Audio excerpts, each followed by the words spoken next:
Also, it might be too soon for this, but no, yeah. Do I get one though? Not the Troy Bolton. Please. Alright, and what's my EP check? Very good. Accurate. Although I'm slightly more awake now than I was when I started stream. I was having one of those mornings. I was having one of those mornings, one of those moments where I was yawning like every 2 seconds, and I was like, please, brain, get it together before you have to hang out with your friends.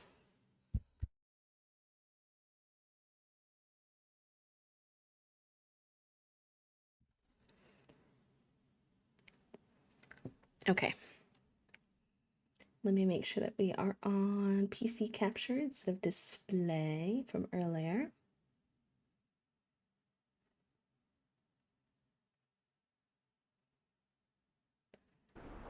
And I have to remember where the heck I am in this game. Because I don't really remember. It's been a minute, although I love this little hat I put on. And I really like how our little house is coming together.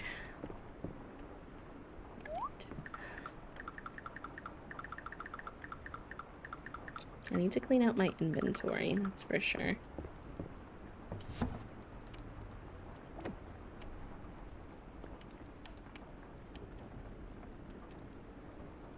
Excuse me.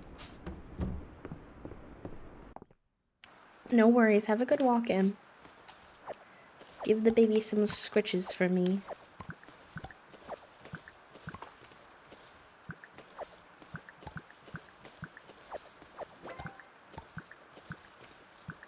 Anything else ready? No, I don't think so.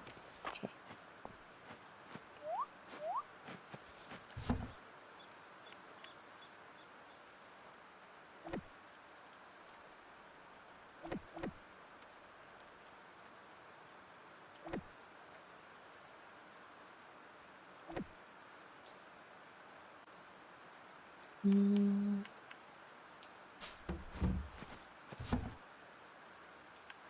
I already have 2 of those. And plenty of those.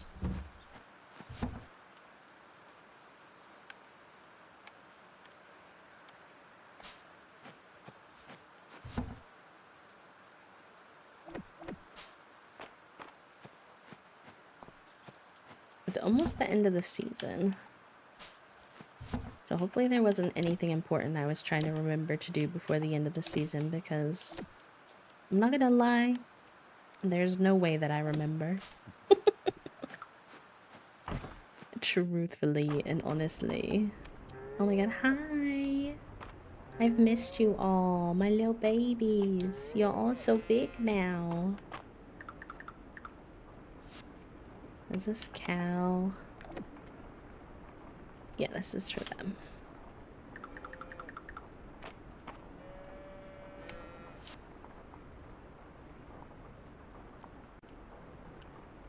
Need. I think you're all tier 1. So we'll probably focus on Twig. I need to make sure I feed this to Twig.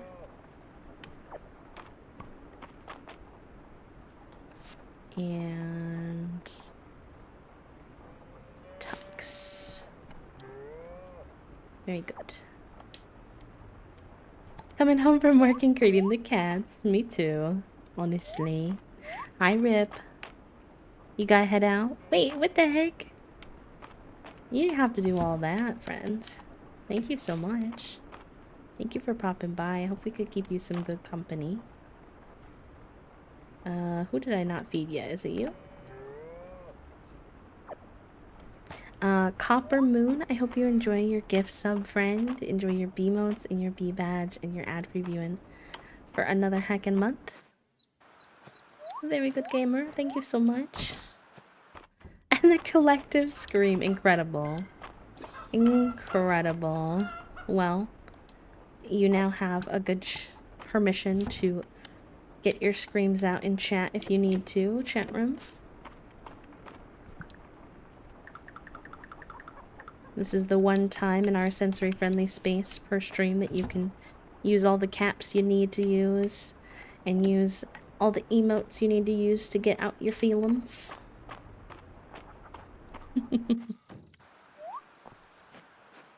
Alright, I need to collect some...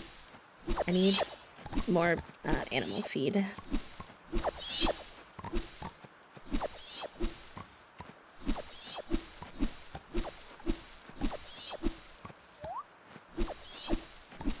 No brain cell for you, Ripper, dang. If I got given an extra one, I would share it with you today. But I did not, unfortunately. I only have one brain cell. My brain cell was given to me by Troy Bolton from High School Musical. I don't really feel like braining today, very fair. Also, for those that played this game, I think I asked you all this question last time, and for that, please forgive me, but do I need to, if I'm about to hit winter, is there anything I need to do to prepare my animals for winter in this game?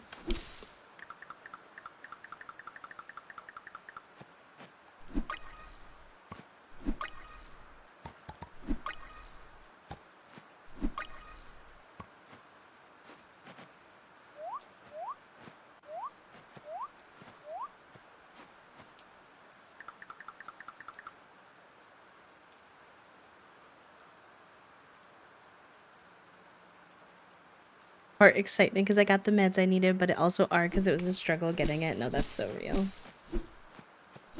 It's like, thank God it's finally here, but also why did I have to work so hard?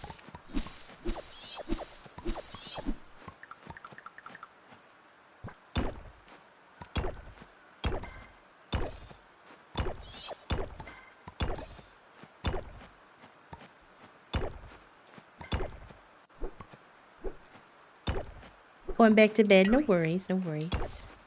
You going to like EP time, or are you just gonna be a little more lurky because you're resting in bed while you watch? Just so I know whether or not I can talk to you. MEP, okay. Good night, friend. Can we get an exclamation point good night in the chat for Ripper? Oh, I need to turn that September thing off. It is not September anymore, B. We are 7 days into October. Whoopsie.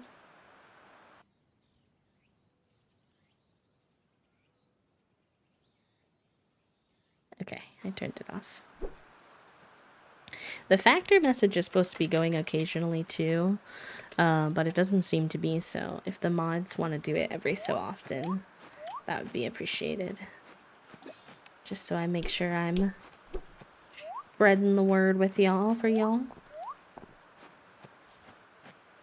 Thank you, Soup. Okay, some of this can be sold. Tomorrow's Friday, so we can't forget to go to Dungeons and Drama tomorrow.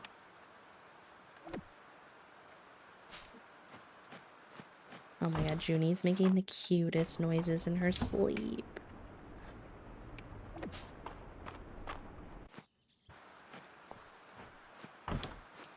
Oh, no worries, Rad. Just the factor message is supposed to go off on its own like every like 15-20 minutes or so, and it's not doing it on its own. So if y'all just like do it every so often, that would be appreciated. You don't have to keep like a timer or anything super specific, but just every once in a while, so if new people come in, they know that we have a sponsored stream going on today, so we can be transparent, and that way if anybody wants to sign up for a factor, they know and can do it. Thank you, Rad. Thank you, all the mods. Mod love. Teehee.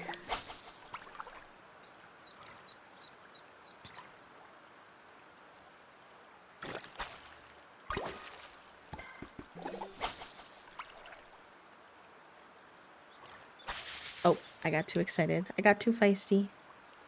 You'd think I'd be better at that by now, but nope. Not really. Okay.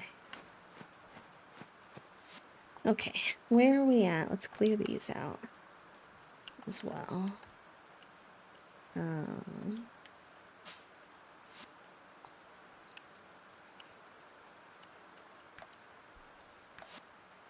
Oh yeah, we got the beekeeper boots. I feel like a lot of the boots kind of look the same, not gonna lie, but and let's look at our quests. Oh yes, we were grinding for the cheese. Okay. That makes a lot of sense. How much milk do we have? I think we might only have 1 milk right now. A semi-transparent overlay appear on the screen for disclosure. Yeah. Yeah, that could be fun. Kind of like the, you know when you go to get stock images and they always have, like text all the way over. Okay, I can make 1 more cheese, which will be good. I feel like that would be funny. It takes 2 milks to make 1 cheese, but like even with 3 cows, it takes quite a bit for me to collect enough milks to make a cheese. Like on a given day with my 3 cows, I feel like I'll usually get like 1 milk maybe. So it's been quite a slow process so far with that in particular. But we're almost done. I remember the end of last stream, I was like annoyed because, not with any of you or stream or anything like that, but because I really wanted to finish that quest. But I had been working on it all day and still didn't have enough. Still did not have enough cheese to make it happen. Also, Toasty, I sent you some DMs on Discord during my break. I don't know if you are on Discord right now, but just as a heads up.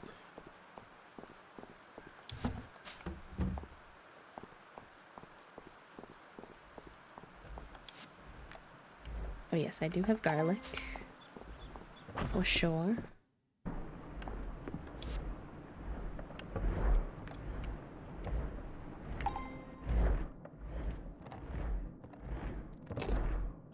Okay, no worries. It's just getting a bit late, so I wanted to make sure that we had touched base.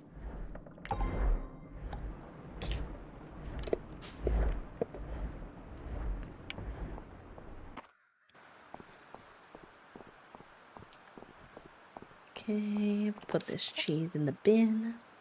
The bathhouse is lovely. It's no wonder Auntie Elsie spends so much time there. We literally need 1 more cheese. I wish I could just buy milk, because I honestly, even though it probably wouldn't have been a smart use of my money, I probably would have just bought milk so that I could make more cheese.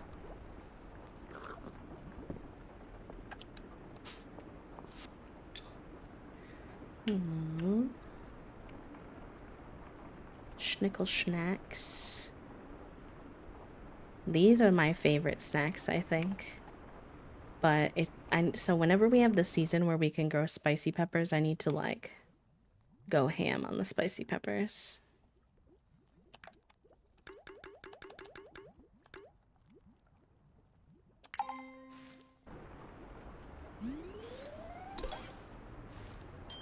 Why does this song sound so... This song is giving kind of like Halloween-y, which is timely, but not quite what I was looking for. Oh, actually, you know what? I guess it's from the Lo-Fi Beats, and they must have it update every so often for seasonal stuff. It's called In the Witch's Coven, so yes, it definitely is a little Halloween-y.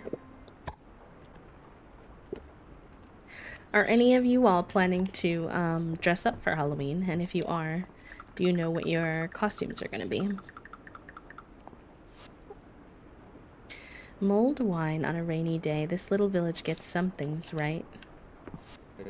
I hear you're donating to the town food reserves, Bee. I offered to make some of my famous rock cakes for the cause, but Adeline turned me down. I wonder why. It do be that time of year, it do be. Mr. Ballard said that the criminal confession in the museum is his. I don't believe him, though. He's too busy playing cards with Pa to write all that. Driving back home, so now, no, Sadly not for me. No, fair enough. I have my Survivor Castaway costume. Wait, I didn't know you had one of those. That's so funny. The rainy day drink at the inn is a tradition started by Baron Whisker. Landon and I keep it going in his steed. Cheers be. Who's Baron? Interesting.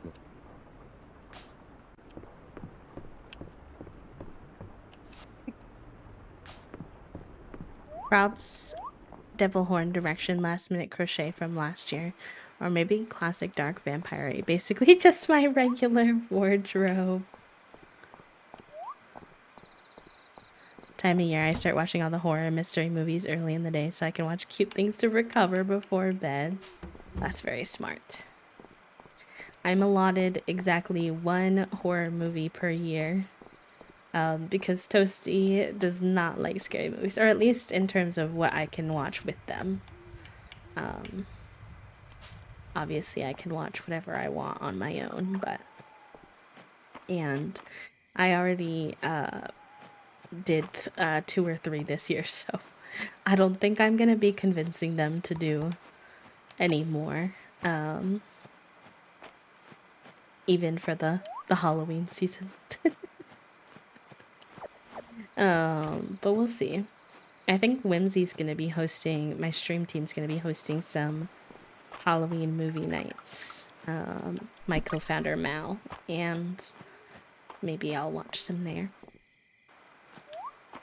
Maybe one more if we watch the Princess Diaries. I mean, the win for me because I was gonna watch that with you anyways. Tag yourself, I'm toast. I don't really like gruesome horror movies too much. Occasionally there's been 1 or 2 that I've enjoyed, but I'm much more of a whatchamacallit, like suspense, like psychological thriller kind of thing.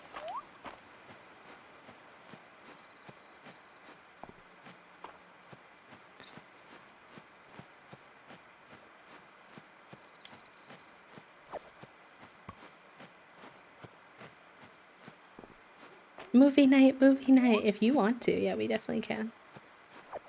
I'm down. That could be fun. Maybe with our grocery order this week, or like whatever we have around the house, we can do some movie snacks. Like get some popcorn going and stuff like that.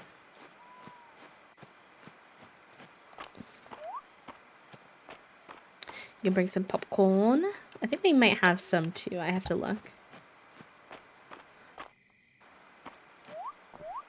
Pair of Smarties.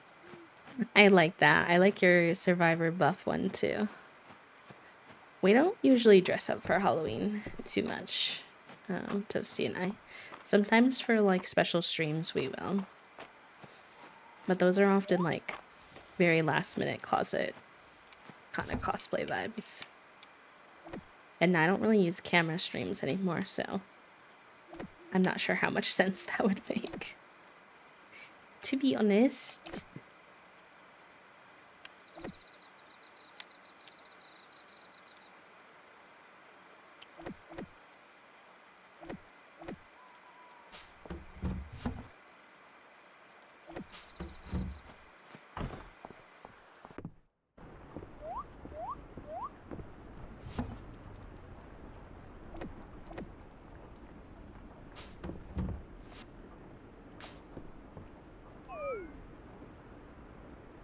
I'm good with gothic horror. I like Frankenstein is my jam.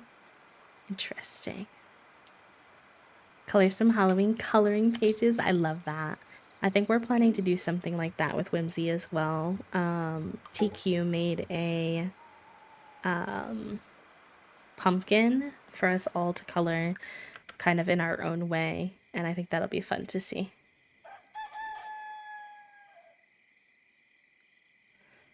One second. Give me one moment, y'all.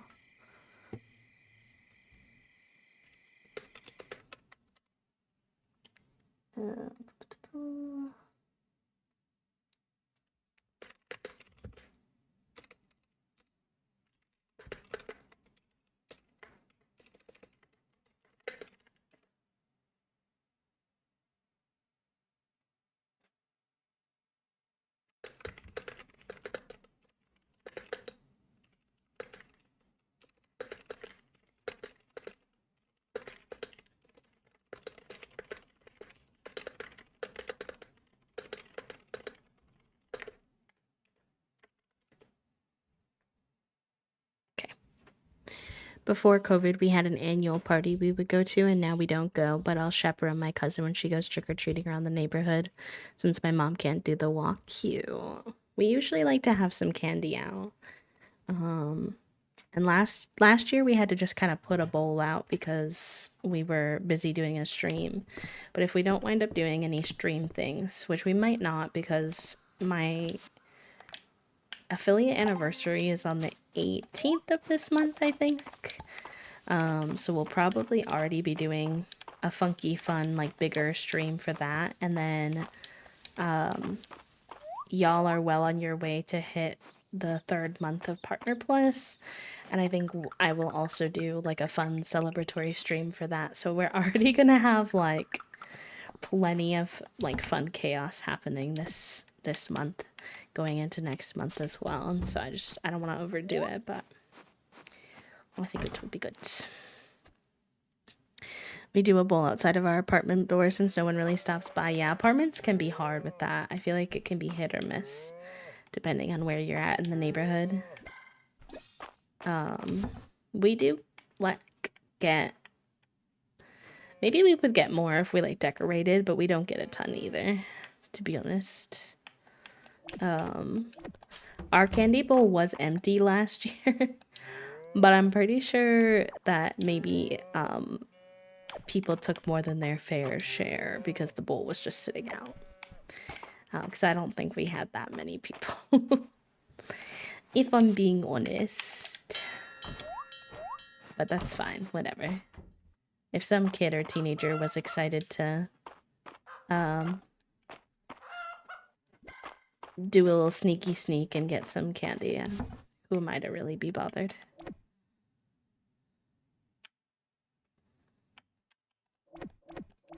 She's being a little sleeper today. She's barely moved. I've gotten up and moved around and she's been like, I'm good, Dad, I'm cozy. But I know what time it is. Oh yeah, well, as soon as it's lunch, she's gonna abandon ship.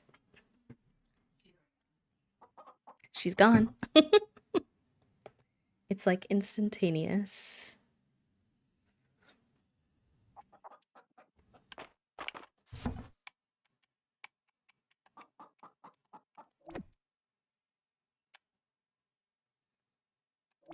Okay, we can do our first ever 100 sparkle donation, and I'm excited to see. Also, thank you for the hydrate, by the way. I appreciate it. And Soup, thank you for the reminder. Yes, today's stream is sponsored by Factor 75. It is a meal delivery service where you can get fresh, never frozen, fully cooked meals delivered to your house. It can be really good for folks who struggle with selecting, like getting a grocery list, picking everything that you want at the store, cooking, having the spoons to do all that. And so I thought it would be a good fit for our community. We're trying to hit 4 people signed up, so that would be really rad. We have the whole month to hit it, so we'll see how it goes. But just being here also helps a lot, and I appreciate y'all for hanging out. All right, I wonder what we get for 100 shiny beads. 6 cheese! Oh my god, amazing. I could not have asked for anything better. Although I wish I would have gotten this a while ago. I needed that cheese. Oh yeah, I gotta let the chickens out too, actually. Let them have their enrichment time. Did I wind up getting... Yeah, okay, they already have a seesaw. Alright.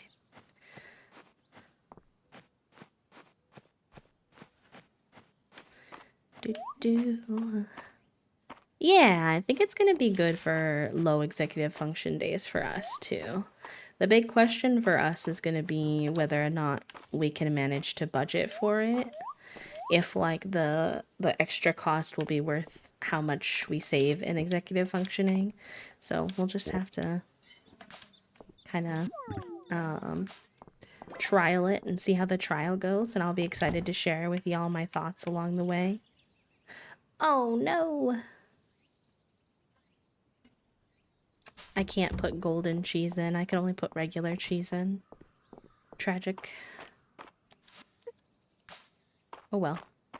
I'm still excited about my golden cheeses. I'm from Wisconsin. I'll always be excited about cheese. Thank you, Maddie. I hope you're having a good day. Thank you for hanging out with us. Alright, let me put this here. I need to carry a garlic with me.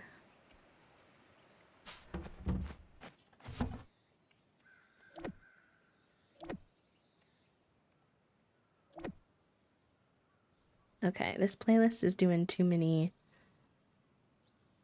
like,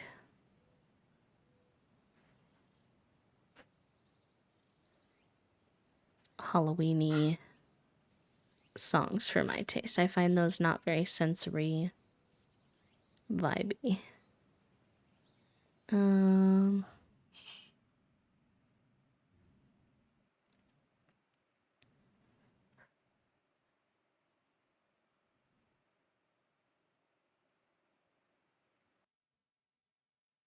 Okay, let's try this one.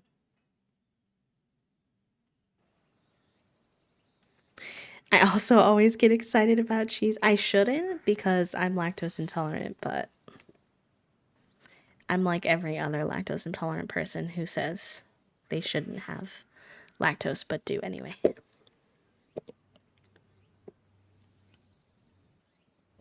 Yeah, kind of exactly what I was thinking, Elise. Like, does it feel like that extra cost and like adjusting my budget for that is worth it for how much like energy it saves type of thing? So, we shall all see together.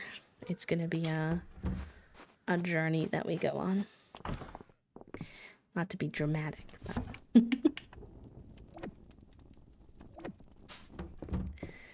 okay. Let me put you all inside before I forget.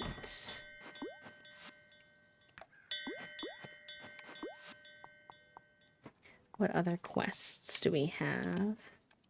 Copper beetle, you want eggs. I should have some eggs.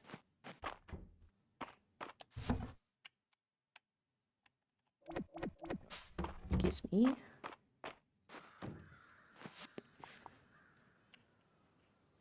Garlic, rooster feathers. I don't know if I have 4. I definitely have some. I do, okay.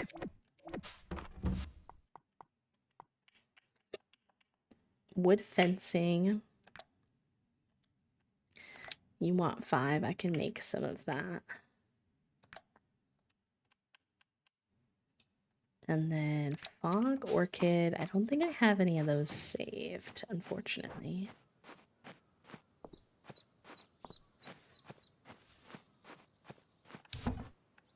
Oh, I do.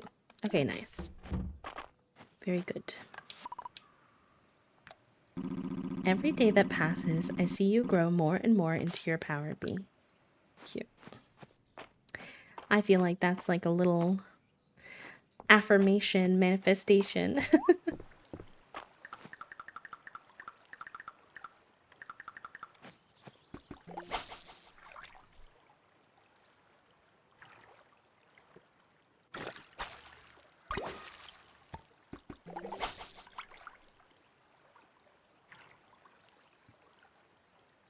I need to work on editing my YouTube video this week. I finally finished the script, which was 15 pages long, my god. And then recording it, but now I gotta do the slow process of editing it.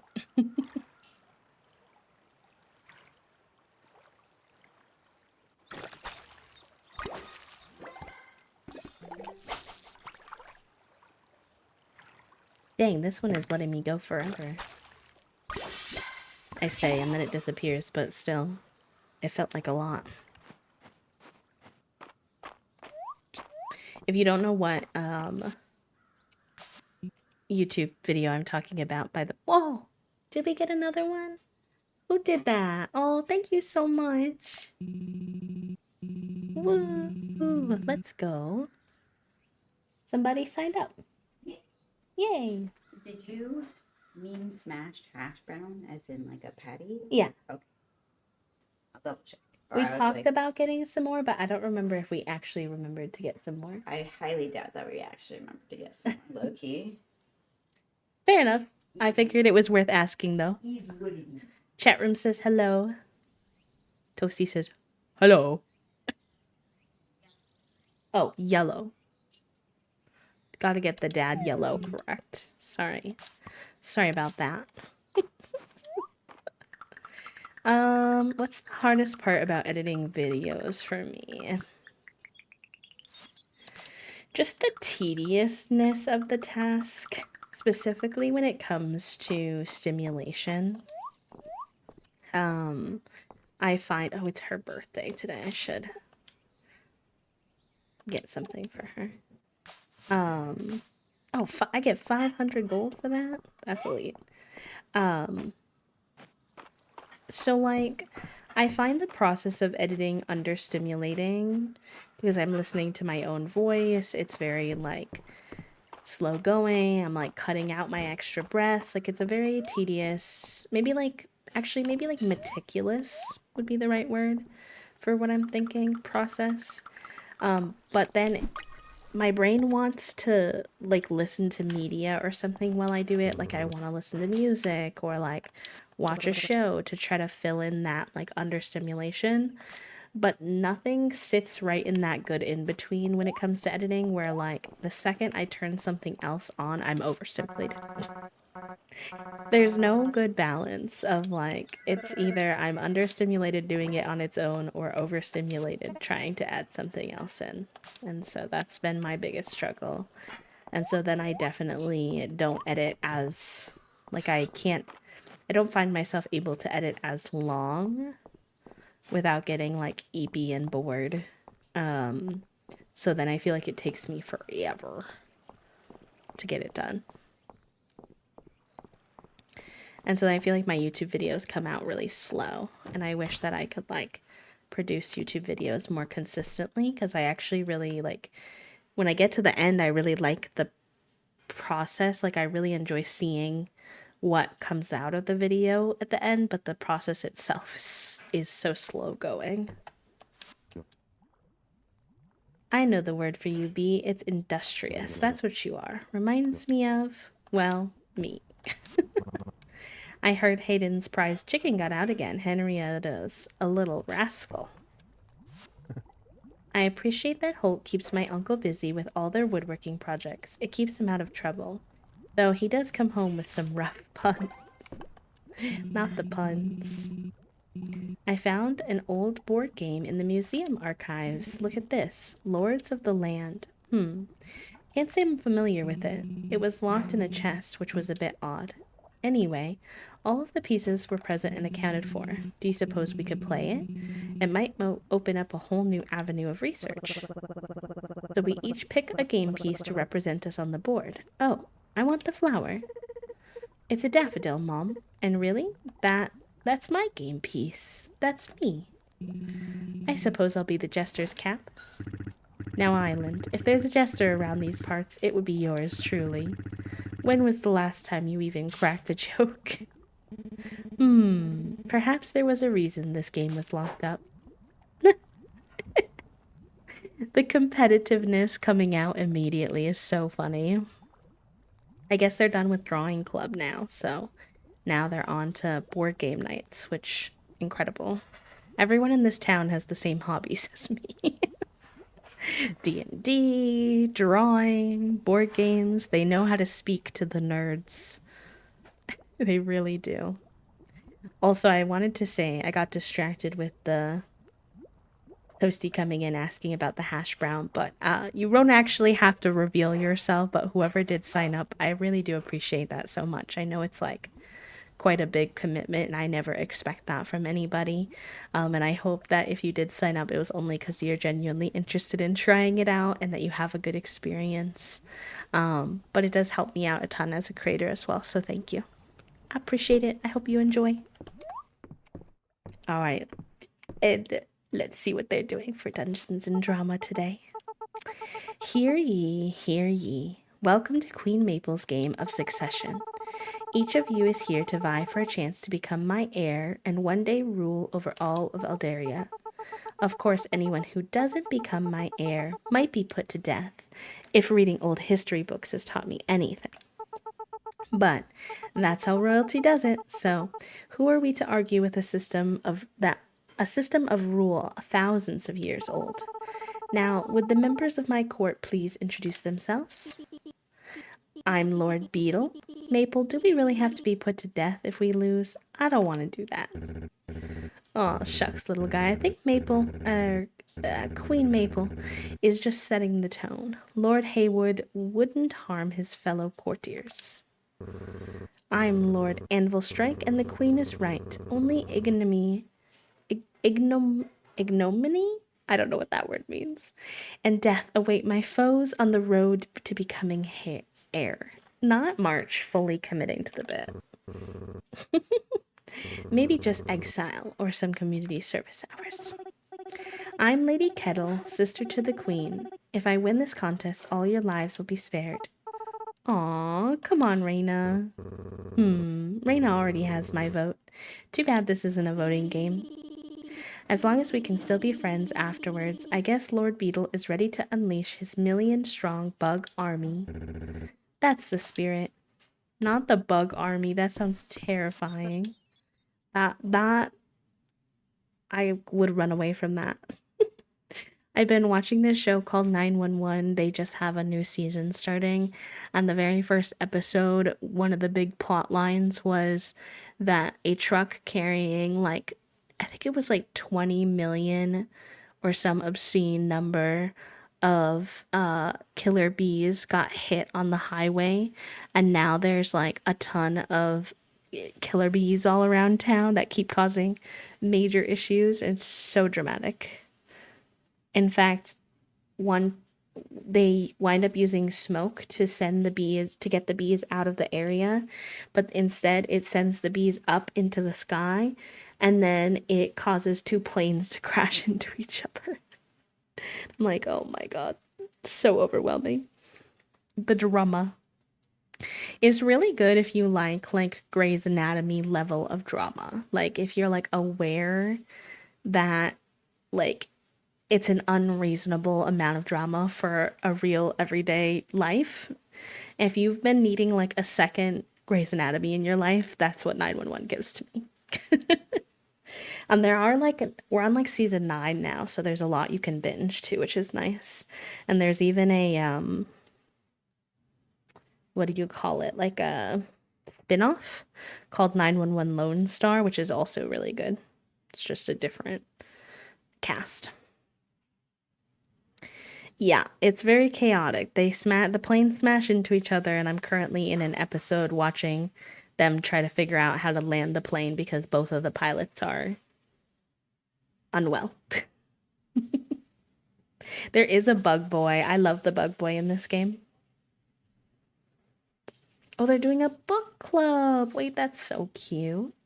Oh, it is so exciting to welcome you to book club. I ran one in the capital too. I find discussion helps stimulate my mind as I formulate my memoirs. Hello, Toast. Hello. We don't have patty hash browns. I We figured. have the other type of hash browns if you would like those, or I could do eggs. Obviously the French toast as well as the bacon, but I figured you could hear the bacon. Yeah, I can smell the bacon. It's making me hungry. Working on it. I would take the regular hash browns if they're not too much extra effort. Okay. Now let's introduce our first book. Terethia picked Tales of the Sea, a collection of fishy folk tales. Tell me about your favorite story. I quite liked The Ballad of the Sea Cucumber. For a story with such an adorable premise, the sense of melancholy at its close is what made it stick out in my mind. Oh yeah, I liked that one. My favorite was the one about the 3 pirates. I had no idea who was going to end up as captain in the end. To be frank, I've been on ships like that. I was partial to the Siren Song story. I could relate. I'm not immune to a charming face and a pretty ditty. You'd rock right into the ocean, I suspect. Lucky for me, I'm such a strong swimmer. Cute. The book club idea is very cute. I can't actually really tell if what's happening over here is still Dungeons and Drama, to be honest, but it's still cool. I'm not immune to a charming face and a pretty ditty. The writing in this game is honestly impeccable. The things that these characters say are so funny and memorable. I can't. It's probably my favorite part about the game.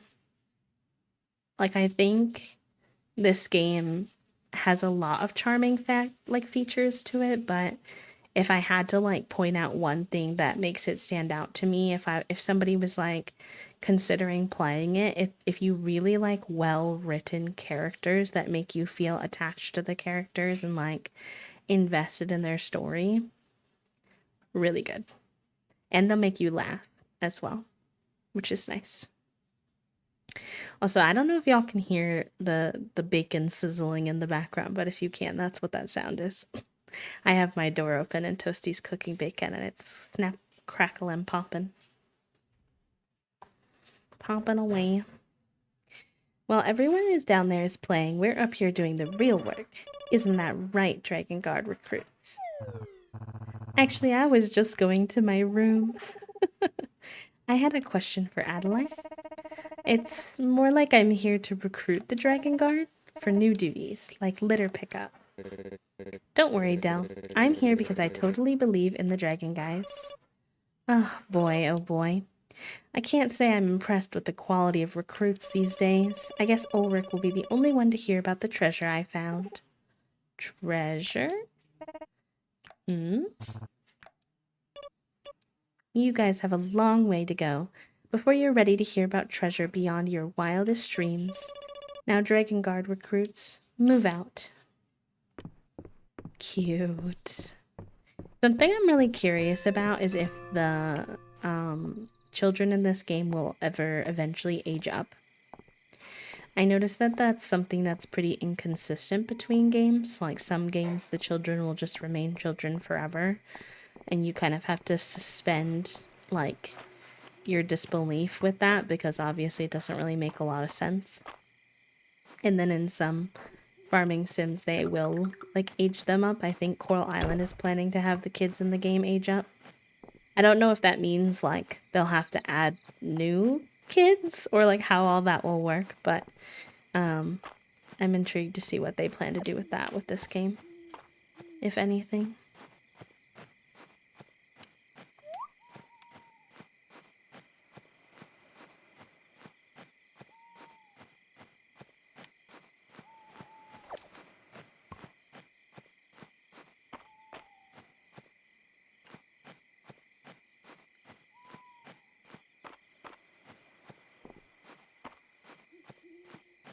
I'm also excited because today we'll probably experience our first in-game winter in this game.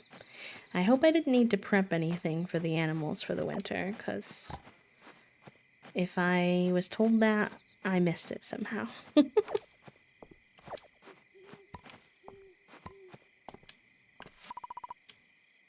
I suppose we have the funds to be able to actually do this now. Fried rice. I'm selling that. I don't like when it gives me just food. I want cute fits and stuff. Well, when two videos... Please, Eli. It makes me think of Cult of the Lamb, where you actually can have the two video game characters make babies together. And it's always you all because of the Twitch integration, and I'm like, everybody suspend your disbelief. Don't make it weird. Don't think about it too hard. Don't make it weird.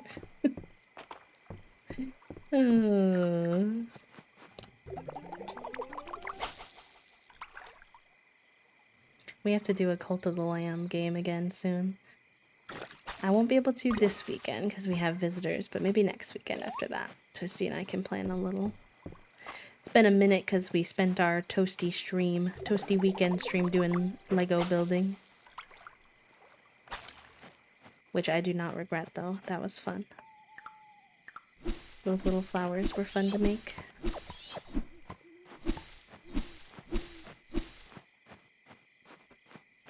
If not next weekend, whenever I do have my affiliate anniversary celebration stream, maybe we'll coax Toasty into playing some Cult of the Lamb as part of that, because it's been fun doing another playthrough with y'all, and I miss it.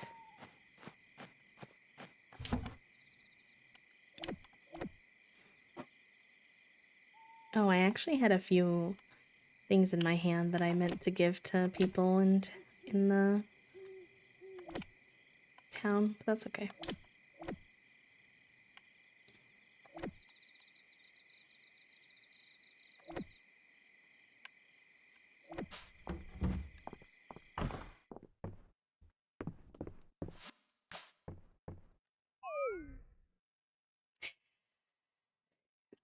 Yes and no, Eli. That's a hard question to answer. Palia is like that. I'm sure that a lot of you have it. It's like that one game that like you have in your roster that you really genuinely do like, but you have too many games to play, and it's like the one that often gets cut for me personally. Of just like I vibe with other games just a little bit more and don't have enough time to play all the games that I want to play day to day, and so it's been out of rotation for a while, but I also get hyper fixated, and I wouldn't put it past me to have another Palia hyperfixation eventually. So I'm not gonna say like no, we're never gonna play it, but it hasn't been super active in my roster as of late. But I know that Toasty's been kind of slowly getting back into it a little bit off stream, and I do have a tendency to follow suit sometimes with hyperfixations where we'll want to play together, so perhaps it will be reignited soon with all of that, but yeah, we haven't played it much recently. I really hope one day they consider adding a feature to Palia where you can restart without having to redo your whole account. Because I've gotten really tapped out of the lore because I didn't, like, my first go around playing, I just didn't really, like, pay close enough attention, and I would love a chance to, like, restart the game from scratch. But not, like, lose everything. But Sulavu, I don't know. We'll see. We shall see, we shall see. There is going to be an ad in about 50 seconds, just as a heads up. I snoozed it as many times as the game would allow me to, or as Twitch would allow me to, but it is going to pop up soon, so just in case it's noisy or anything, I wanted to give you a heads up.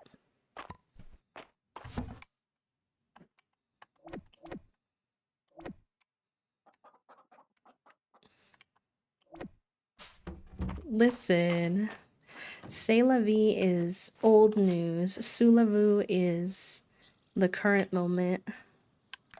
If you don't know what that means, it's the Simlish version of C'est la vie.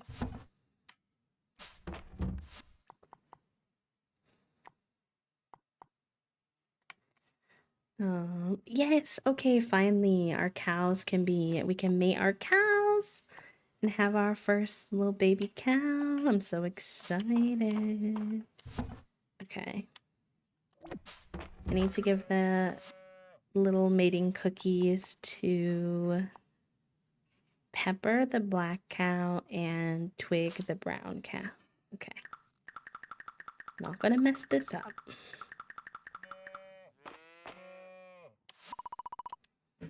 Yes. And yes. Baby time. This little spot's gonna be so fun. So if y'all have never seen this game before, one of the really cool features, in my opinion, that's kind of unique, is that, oh, look at the chickens. It's the first time I've seen them play on their seesaw. They're so cute. I will cry. But there's a really cool mating system where different colored chickens are given different tier levels, and then based on those tier levels is like the rarity of the color you can get. So there are like all different, like a rainbow array of different color cows and chickens and all the other animals as well that you can get, and you can kind of like breed them to get fun color variants. So it's kind of like a little side quest in the game, which I think is very cool. Also, we're going to be able to make our last cheese now, chat room.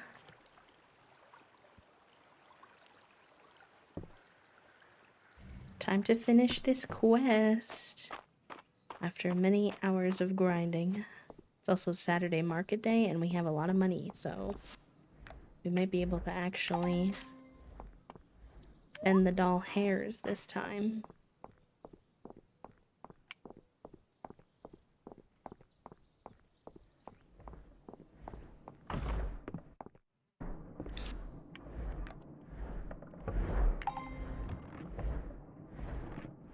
It's the final cheese.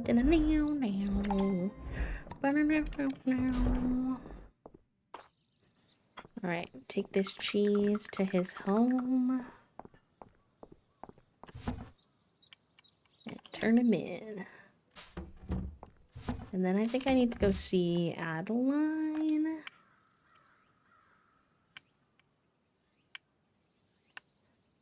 Yeah, go talk to Adeline. So see where she is on the map. Saturday markets, though. It should be easy to find everyone, which is nice.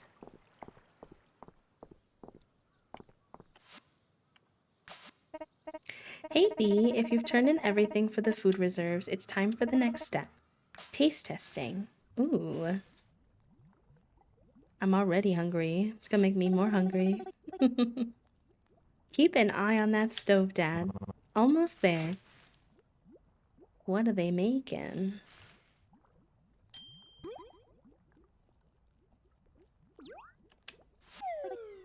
Phew. Twice baked rations with my own secret blend of herbs and spices. Dig in. You've done it again, Reina. Superb. Yay! Surviving on these would be a real pleasure. Hemlock, make sure that you put on beer reserve. That would pair as well. Way ahead of you, Hayden. I think the whole town will be delighted to know that the next time there's trouble, Mistria will be ready. So basically, if you missed the beginning of that quest, we were helping build up the town reserves because they had an earthquake when we very first moved in. That's why they offered us the farm so we could come and help. And they ran out of reserves food, so we helped them rebuild that after the earthquake. Is this the garlic I requested for my garlic bread? Wow, thank you. I can't wait to make a batch. Here's my recipe. I hope you'll give it a try. I mean, I don't know about y'all, chat room, but I'm a big garlic bread fan. So, I would definitely give it a try.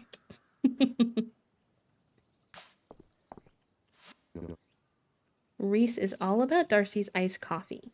Ice in coffee? Must be a capital thing. No, Landon, it's a gay thing. We love our iced coffee.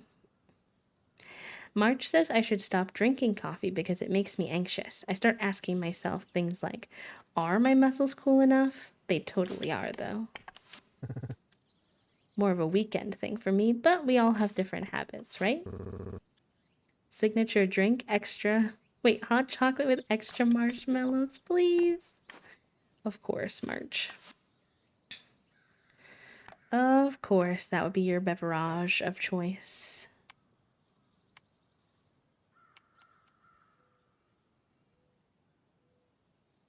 Cute. I can't get my hair dyed here. I prefer to use potions, so there's no telling what color it would come out. There's a real demand for fog orchids in the capital. Apparently they don't grow easily around there. Something about the soil. That's probably it. We're very lucky that they grow in the wild in Mistria. I was just thinking of making some this morning. Wait, garlic bread or iced coffee? Are you making morning garlic bread soup?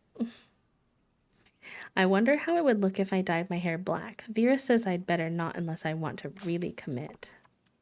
I think it would be fun since they have this hair station that sometimes the characters would actually follow through on their discussions of like trying different hair colors. Because they chat about it a lot, but none of them ever really actually do it. Morning garlic bread, serious. I'm dead. What are the odds, Soup, that on like the one time I mentioned garlic bread, you were thinking of making garlic bread in the morning? That's so funny. What nice feathers. Refilling our pillows with these will give us the best night's sleep that we've ever had. Thank you. Okay. I actually have like enough money to kind of get whatever I want while I'm here today if I'd like, which is fun. I don't know if there is anything super on my radar, but I'm usually broke. Broke diddy broke. Joe asked me to set a furniture allowance after she went on a buying spree at Mary's a while back. But I don't really have the heart to enforce it. That's cute.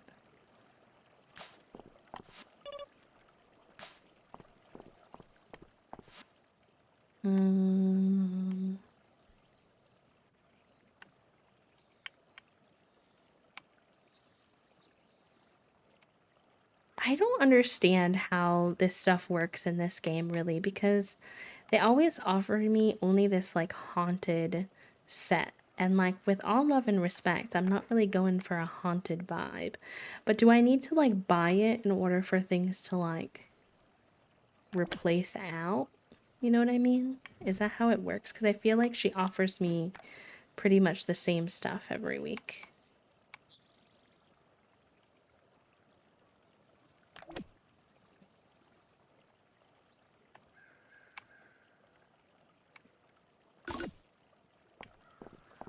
So cute, the little basket with the bread in it.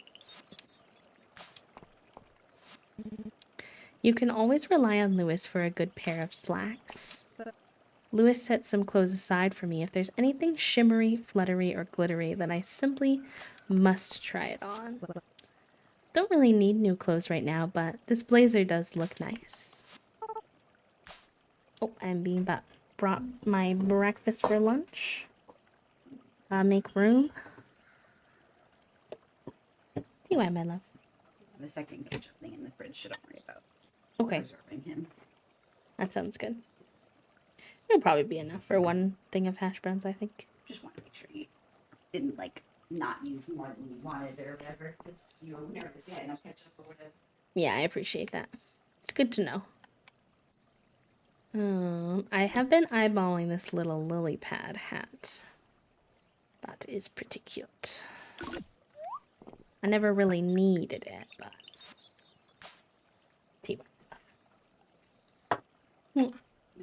have a good rest of your day. Nom nom nom. Okay. That's all the spending I need to do today. We can put our little cute basket of bread out, though.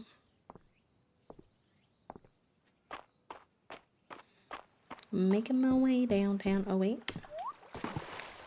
Quick little... Ooh, treasure. Amazing.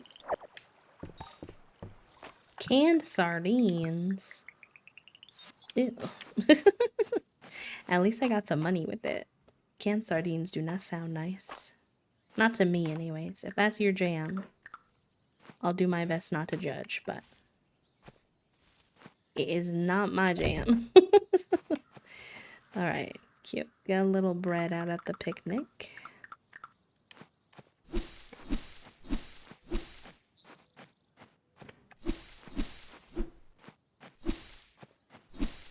Hello, Farrah. Welcome in. How are you? Happy Monday, gamer.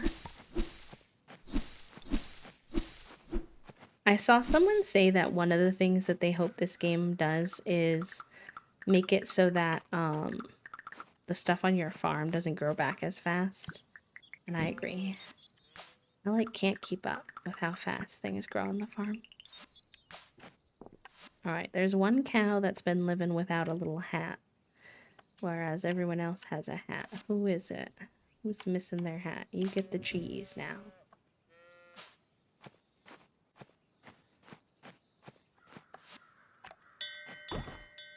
I want to see. Look at his little cheese hat. It's so cute. Here's a hat, there's a hat, everywhere's a hat. It did, yeah, Maddie. I wasn't sure who did it, but I think so because it says 2 now instead of just my one. Doing good, but I woke up really late, so now my day's a little wonky. It's okay. Maybe your body just needed some rest. Hopefully you're able to adjust accordingly and figure out how the rest of your day can look. Do any of you have hats? Oh no, I think this is my first chicken hat. Who am I gonna put it on? I think Loaf. Because he's yellow. And it's yellow. Cute. Now I feel like I need to buy my other chickens hats though. But yeah, I do think it went through, Maddie, and I was saying earlier, thank you for the sign up. I appreciate that a lot. I know it's a big commitment. I hope you enjoy your meals. I hope that they're nice. Oh wait, no, I'm not adopting, although I wouldn't be opposed, but farm supplies, hats, chicken bow, cowboy hat.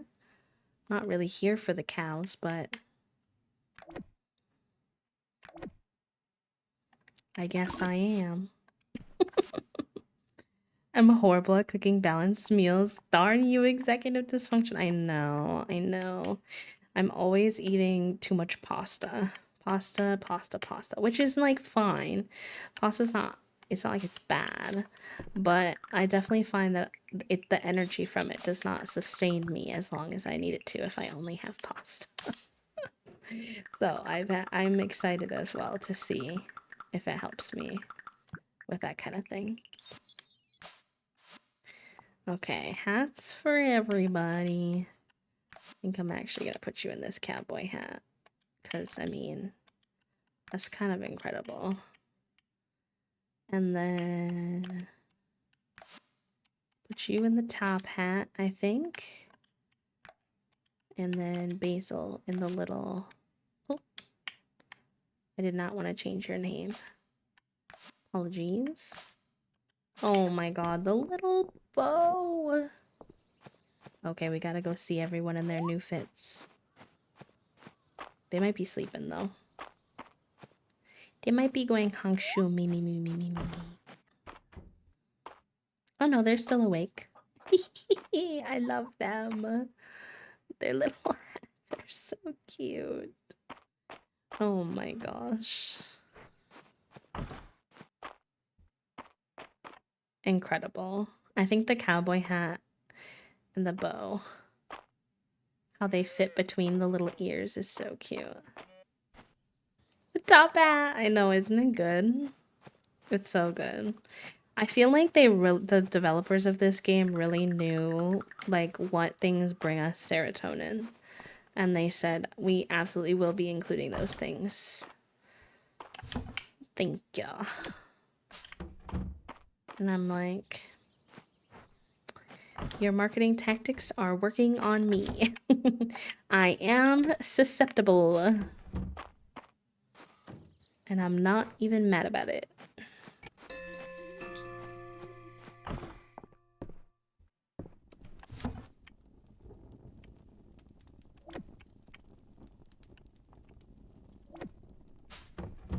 Okay, gamers.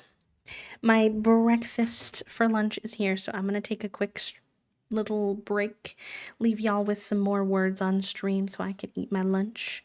So I am hangry since it's almost 3 p.m. here. And all I've had today is a smoothie, pretty much. So I'm gonna eat and I will be right back. I hope you all enjoy your break, stretch, eat, take your meds, hydrate, all the good things. And I will see you all in just a few minutes. BRB.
Oh, hello. I did not realize that it started over without me. My apologies.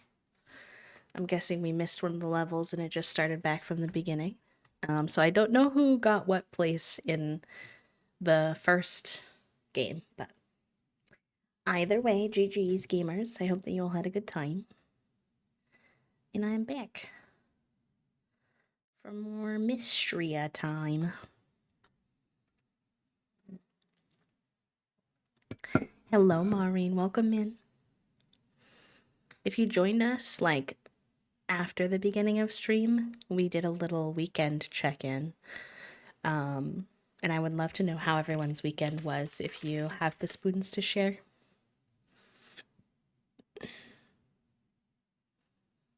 Okay. Get myself all situated.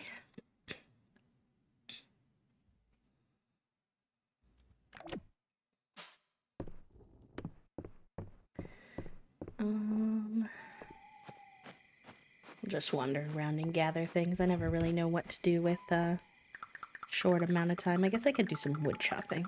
We always need more wood.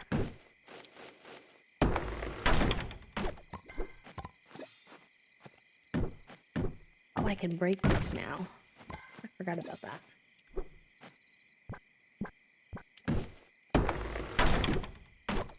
I forgot I have strength now because I have a better axe. I upgraded my axe finally. Oh, I should sell that other axe. That's taking up an inventory slot for no reason. Very silly, goofy of me.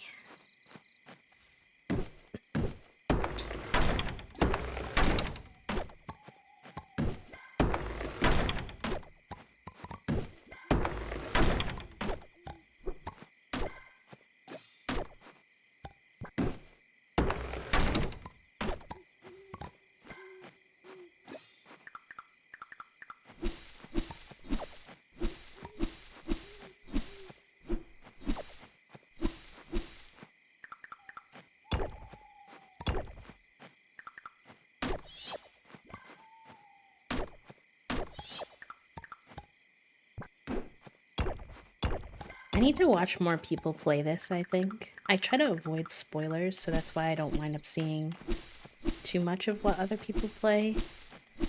But I have, like, zero vision for how to decorate my farm. Which is funny, because I'm usually, like, a big decorator in games, but... I don't know, there's something about this game where the decorating just doesn't come as easy to me.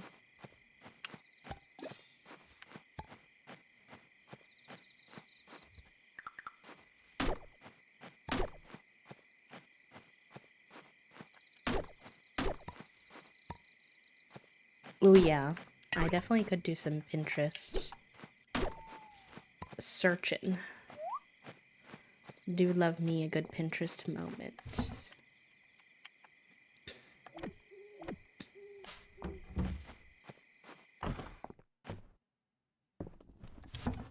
I know I have a few, I think I have a few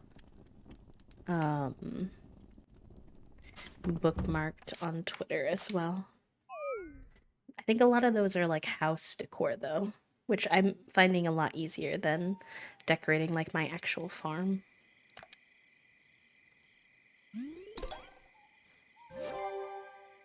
Ooh. Little book. Is the 28th the last day of the season in this game? I feel like a lot of games the 28th is the last day, rather than like the 30th.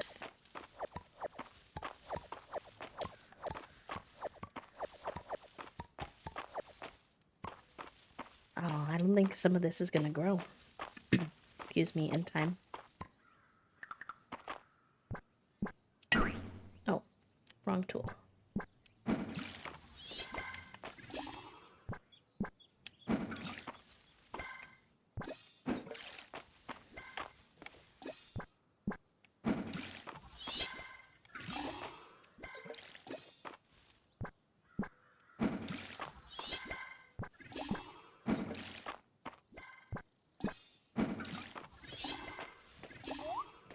Oh, cute. Just before he came upstairs to you, it was either him, which I thought because I think she's asleep, or Junie playing with her ball potentially because I didn't actually see which cat it was, but I think he had found the paper ball again and was playing with it.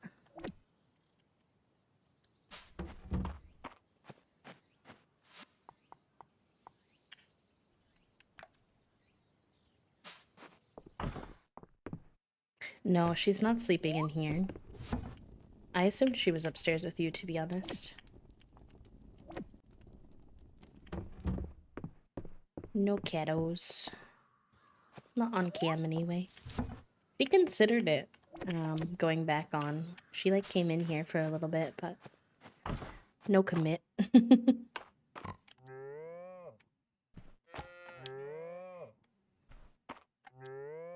How does the, like, mating work for the cows? Because I gave the 2 cows the little cookie. Excuse me. But there's no, like, little egg station like there is with the chickens, obviously, because they don't produce eggs. So I'm like, does a cow just appear one day? They just gonna show up out of nowhere? Thin air?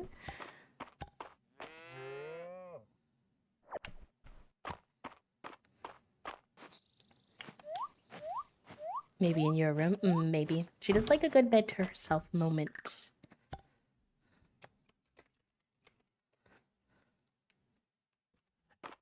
Oh, okay, let's see.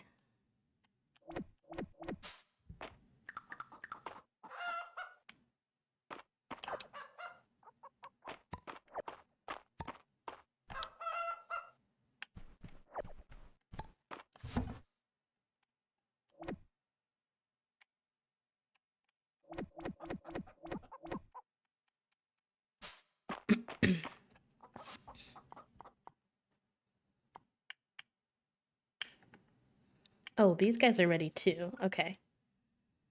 I'll do loaf and checkers.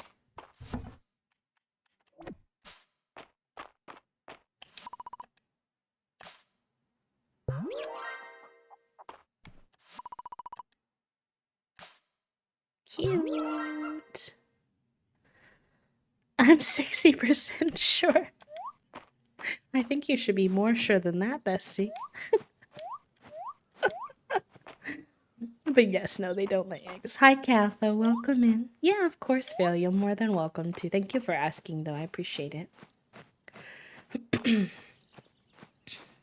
Excuse me.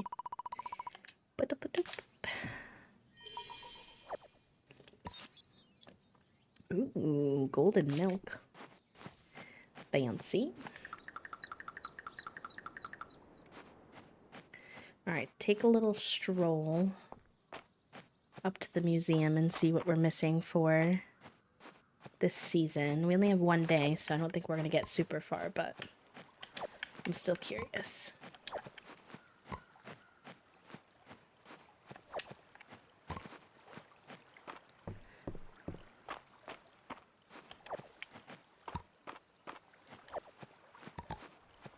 I never said I passed my exam. You know what? Fair enough. Fair enough. Just a gentle reminder, friend, that today's stream is sponsored by Factor 75, which is a meal kit delivery service, or like they make you pre-made fresh, never frozen meals that you can put in the microwave to make your cooking process a little bit easier. If you're someone who struggles with executive dysfunction or physical chronic pain and stuff like I do, I'm gonna be trying it alongside all of you, so yeah.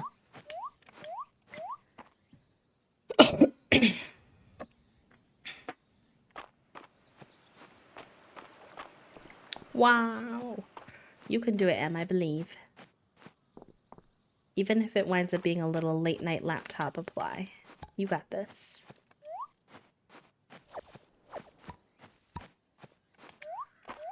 Thank you, Soup. I'm disabled too, and I find it really difficult for me to work, and I want to try to start doing several things online to feel a little more independent. I'm wondering how long it took you to get to this point with views per stream, and if it's too weird to ask if you make enough to cover your bases from this. No, yeah, that's fine. I don't mind answering. I know money talk is like a little weird sometimes with streaming for some people. I do tend to steer clear of it generally speaking, just because I don't like to make anyone feel like, I make content just for making money. It's a part of my journey, though, and so like when folks have direct questions like that, I don't mind answering. I think that is a really good reminder as well, Toast, that everyone's journey is really different, mine included.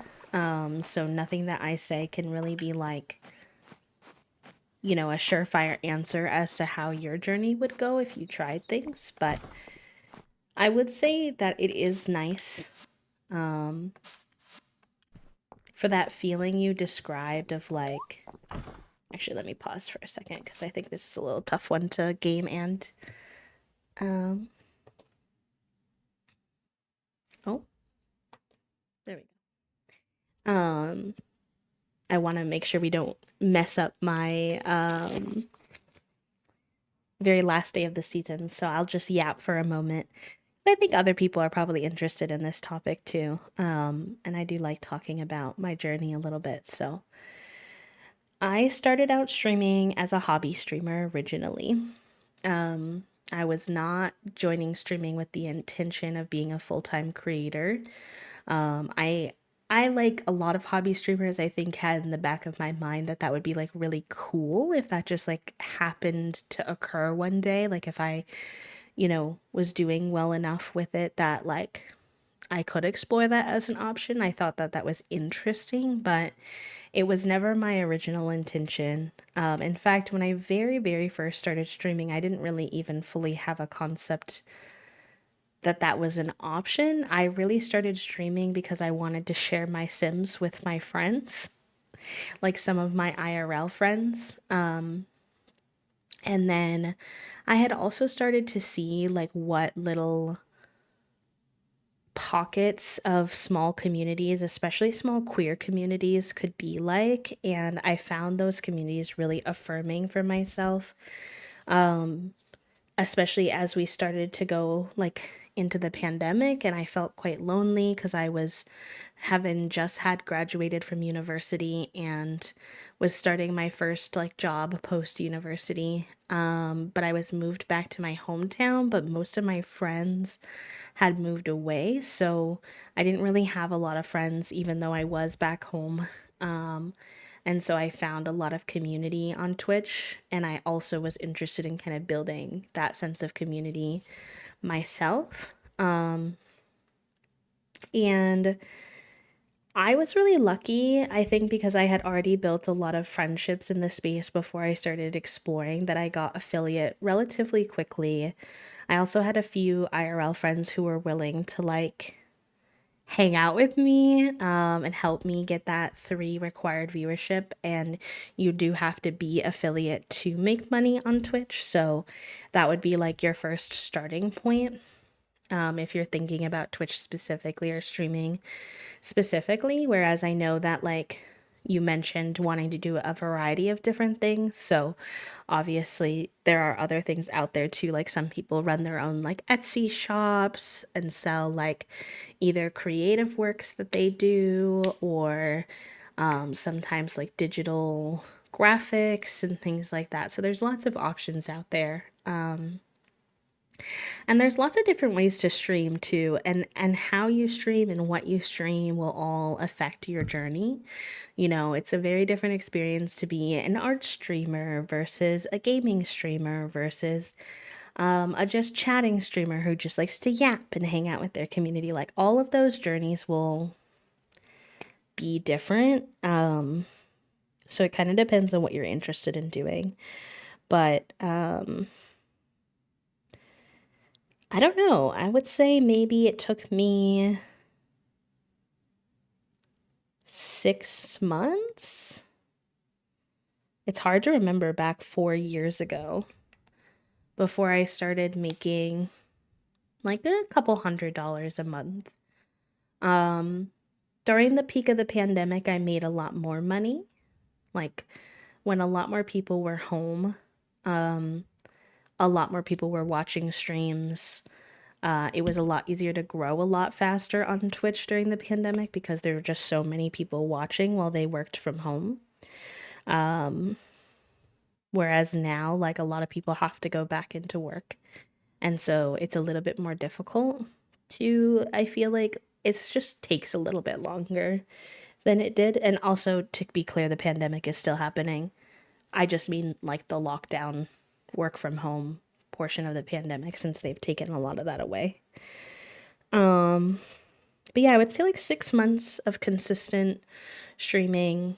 I started to be able to make a little bit of money for my house, for my bills and things like that.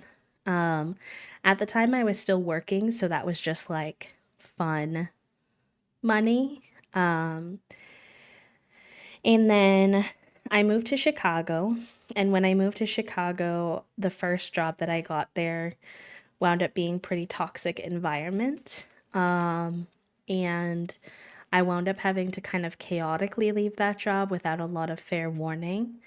And I needed to make money, and it was that beginning of that part where we started to really struggle to get jobs. If any of you are in the job market right now, you know it is very hard. It is very hard to get a job, so leaving that role was scary, but I was kind of unaware of how bad the job market was at the time. And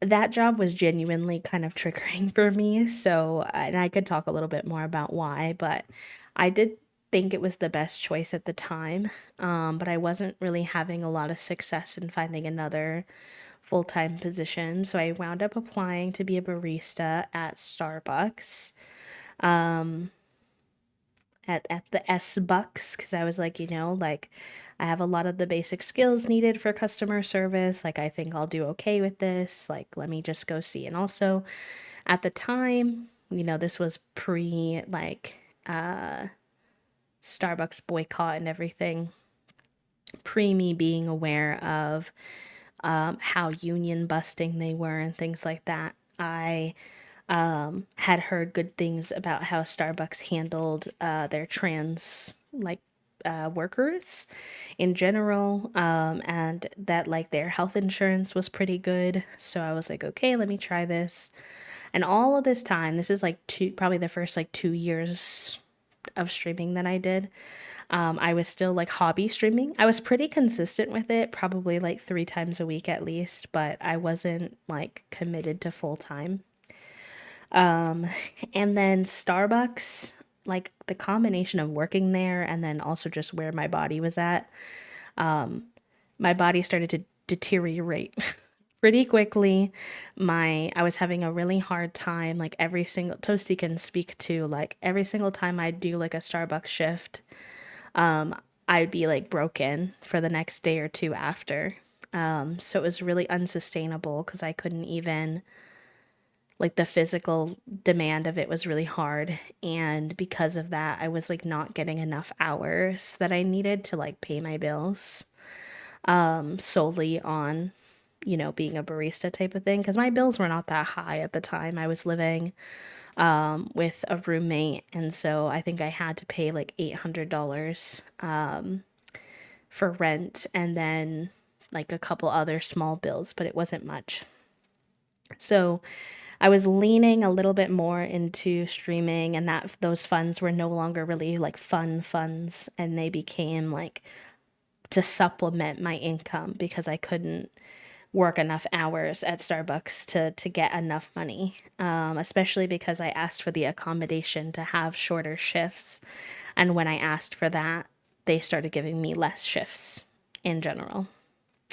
And so that was where like my journey kind of started into the idea of maybe full-time content creation. I had seen other people do it and I was like, okay, I'm clearly really struggling with working. Even like pre Starbucks, I was ignoring a lot of my chronic pain and was able to push through it during my working hours to some degree, but it was becoming more difficult masking that chronic pain and also masking like as an autistic person and burnout was all like kind of happening at the same time. And then I would say Toasty moved in, and sometime around the time that Toasty moved in, we agreed that Starbucks was just like too hard on my body. It was just a little bit after. I think I had worked there for a couple more months. And I think Toasty, like visually witnessing how much that was like beating me up, we were just like, no, this is not working. And at that point, I went to about 75% full time content creation, 25%. I was still working like a little side part time, like writing graphic design kind of gig where I was working with Streamer Square. And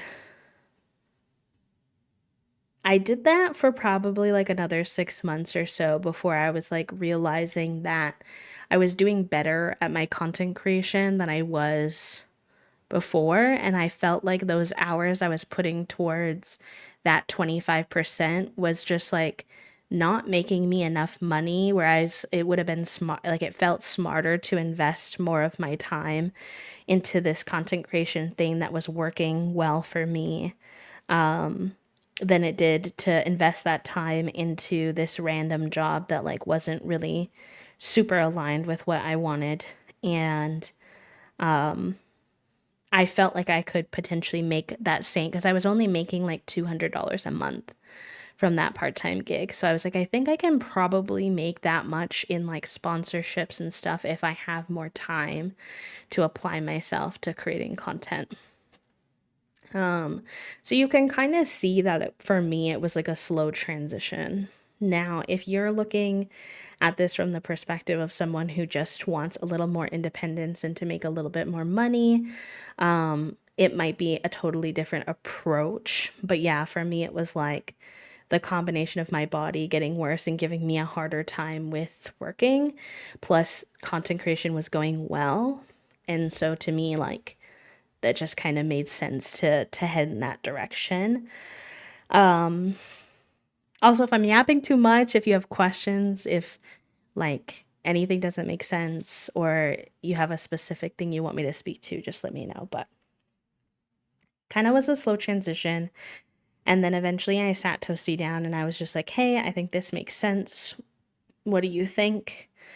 And it was a little bit hard at first because even though I was making money, the money that, I mean, it's still hard sometimes, but like it's not guaranteed, right? Like there's a reason that I stayed working part time for so long. And it was just that, like, even though that $200 that I was getting from them or $300 I was getting from them each month wasn't a lot, I knew that it was going to come every month. Whereas with streaming, there's always that little bit of anxiety when it comes to, you know, all of this could disappear tomorrow. And part of that is being a person with anxiety, to be honest. But yeah, it definitely is a little anxiety inducing. You have to learn to budget in a different way if you're really start like if you start to count on the money from streaming, like if it starts to be something you need, you do have to budget differently. So for example, we basically budget so that we assume that there's a potential that I could have a month where I make no money. That has never happened. It probably will never happen. Because I mean, like, unless I took like 6 months or more off or something like that. But we act like it's possible. So when we budget with the idea that Toasty's income is the only income we have. And that definitely makes our budget really tight. But that's almost never what actually happens. Well, so far, that's never what actually happens. So that's just how we keep ourselves safe in the case of a rough month or something like that. Because there has been months that have been slower than others. I Yeah. Yeah. What Toasty's saying is true as well. Um, Hi, Carol. Welcome in. Happy time zone. We're yapping a little bit. Somebody was asking about my journey as a disabled creator and as like a full-time creator. So I'm just sharing a little bit before we get back into game. But welcome in. Thank you for introducing yourself. Hope you're doing good. Toasty said, I think that B is in a good spot being able to depend on me, their partner. I think if we weren't together with stable housing, with government benefits that supplements B's lower income, it would be much harder. Yes. Again, if you have a partner and you're in a similar spot to me where like they're already covering everything, but you're interested in trying to supplement that, it's a much better, safer situation than really needing your income from content creation. You make a lot, like the bulk of the money in terms of like trying to make an income is going to be from sponsorships more than it's going to be from subs. You can really put a lot of effort towards getting subs. You can do as much as you can as a creator to incentivize people to sub. So, like having cute emotes made and making sure that you're as consistent as you can be with showing up to stream. Maybe offering specific incentives. Like, I have the sticky note thing for like if we hit 5 subs for the day. Like, there are definitely things that you can do on your end to encourage folks to subscribe, but it's just, you don't want to rely too heavily on other people's kindness to get you by. I mean, if you don't have a choice, like there are disabled creators out there, in some senses, myself included, where we don't really have a choice. But like, if you do have that choice, like, that's not usually where you'll see the bulk of the money come from. Most of it is going to come from sponsorships. How you get sponsorships can really vary. I've been very lucky that I got a lot of my bigger sponsorships. So, like Xbox, Elgato, all of those came from just putting myself out there on social media.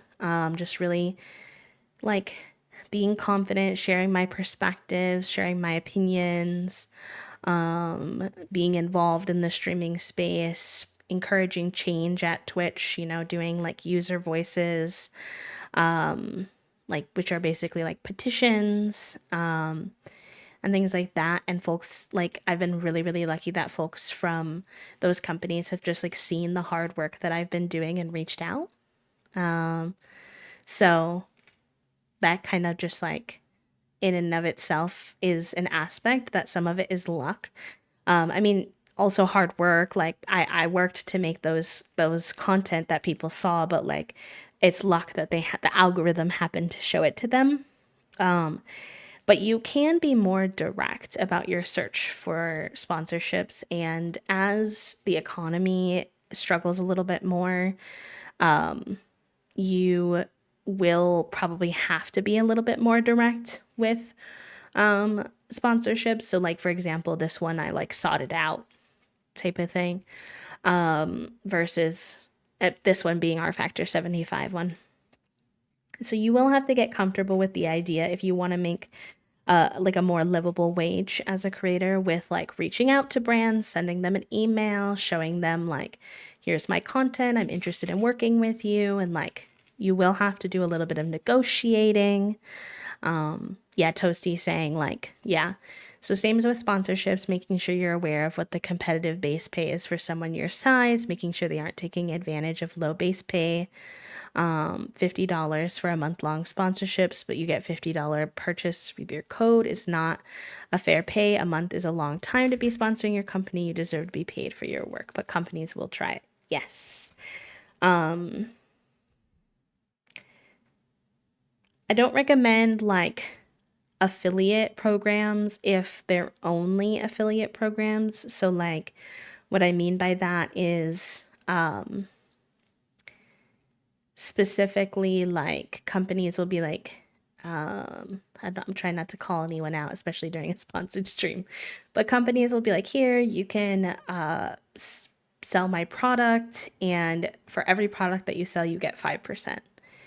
That's not a bad thing if they're also offering you a base pay. But you should be offered a base pay just for doing the advertising to begin with, because that's work and stuff on your end. You shouldn't have to rely on the kindness of your community and their interest in buying the product in order to get paid, type of thing.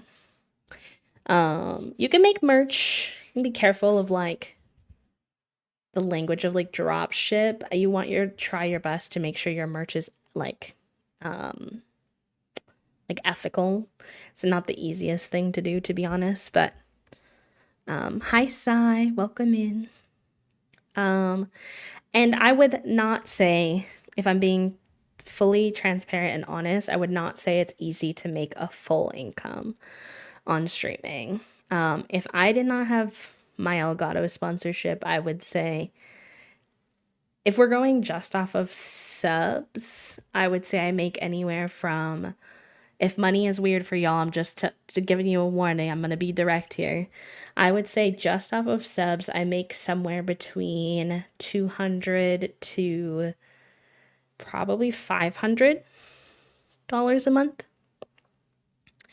And that's like just depending on how good the month is. Good in terms of people being able to sub. USD.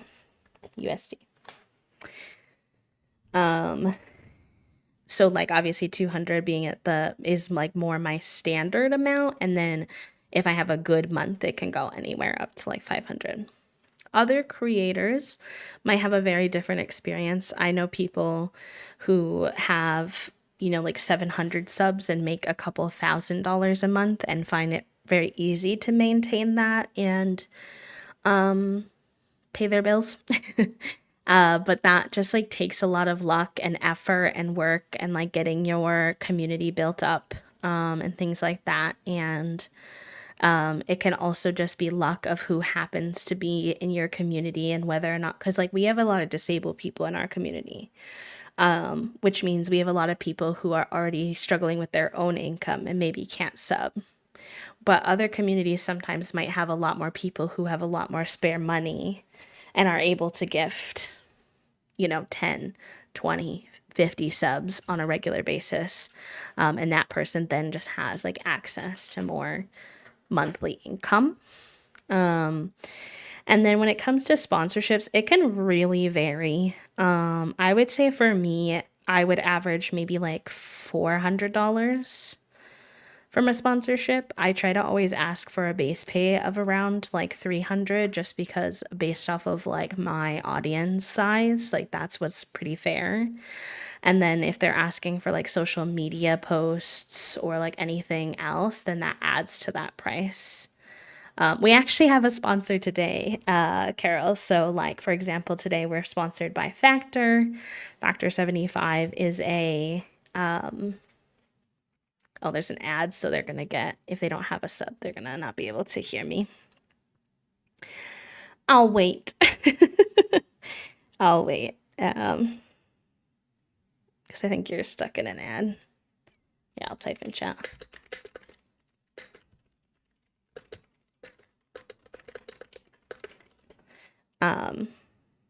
But yeah, so I would say like on average, I make about $400 for a sponsorship. There are some sponsorships or contracts that you get that are bigger depending on like the consistency, the company, how much they value creators as well, to be honest. It was easier during the height of the pandemic to find sponsorships that would pay more than that.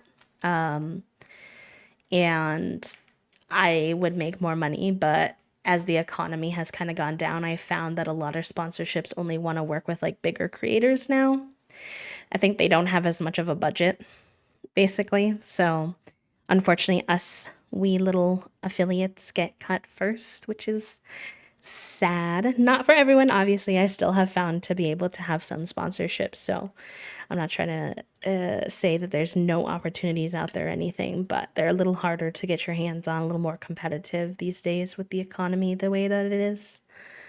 My best sponsorships So if we're talking top of the line, what happens when I get a really good sponsorship? I would say Xbox is a great example of that. I think for a single sponsored stream, if I'm remembering correctly, they paid me 15. Maybe it was either 1K or 1500 for a single stream where I hosted on their channel for like 4 hours, where I had fun. I was playing a game with friends. I just got to be myself and host on their stream, which was wild. That was like one of those moments where I looked at, you know how you look at influencers who are like big influencers sometimes and they're sent like wild PR, just like given like $20,000 to do like a single ad or something like that. That's pretty uncommon. You have to have like a really big following, usually be very traditionally like attractive, and like lots of other factors go into it. But when I got that opportunity with Xbox, like even though that's so much smaller than those examples I've just given, that's how I felt. I was like, whoa, I'm cool enough to stream on the Xbox channel and you're gonna pay me that kind of money to do it? I was shocked. So I would say, yeah, my average one is maybe like $300-400, and then a really good one would be someone who would pay me like 1K. But that's just for my size, also for what I'm comfortable with for my labor and work and things like that. So yeah. Um, there are definitely hard parts to streaming that I could talk about as well if anyone's interested, but yeah, I know. I'm so sorry. It's only in the US for my link specifically, but if you're interested in it, just in general, they do have usually like a web page for your specific country too. But yes, I was explaining our sponsor today, but then y'all, I got cut off by the ads. But yes, Factor 75. It's a company that does meal delivery kits, where basically they pre-make the meal and then it comes to you. It's fresh, never frozen, so it's not like a TV dinner type of thing, but similar in that it's in like a little container, and it comes to you pre-made and then you just warm it up in the microwave or however you prefer to warm it up. And I thought that it would be a nice sponsor for our community because I know a lot of us, myself included, struggle with eating and managing food and things like that. And so Toasty and I are going to be trying it alongside y'all and seeing what we think and if it feels like a good fit for us. So we'll see how it goes. We're trying to get 4 people to sign up. So if it's something that you're interested in, you want to help us towards our goal, Toasty and I do make money for every new sign up. So we do appreciate that. But of course, if you're in another country, if it's not in your budget, if it's not something you're interested in, then don't worry about that at all. I make $80 for anyone who signs up as a new customer. But that was my negotiated rate. Not everybody's is the same. Yeah, it's very nice. But obviously it costs you all money to sign up, so I don't ever want to like put any pressure on anybody to do it if they can't. Hi, Sai. We're doing a little yap. I don't know how far we're getting in Fields of Mistria today, but I don't mind a yap as long as my voice cooperates.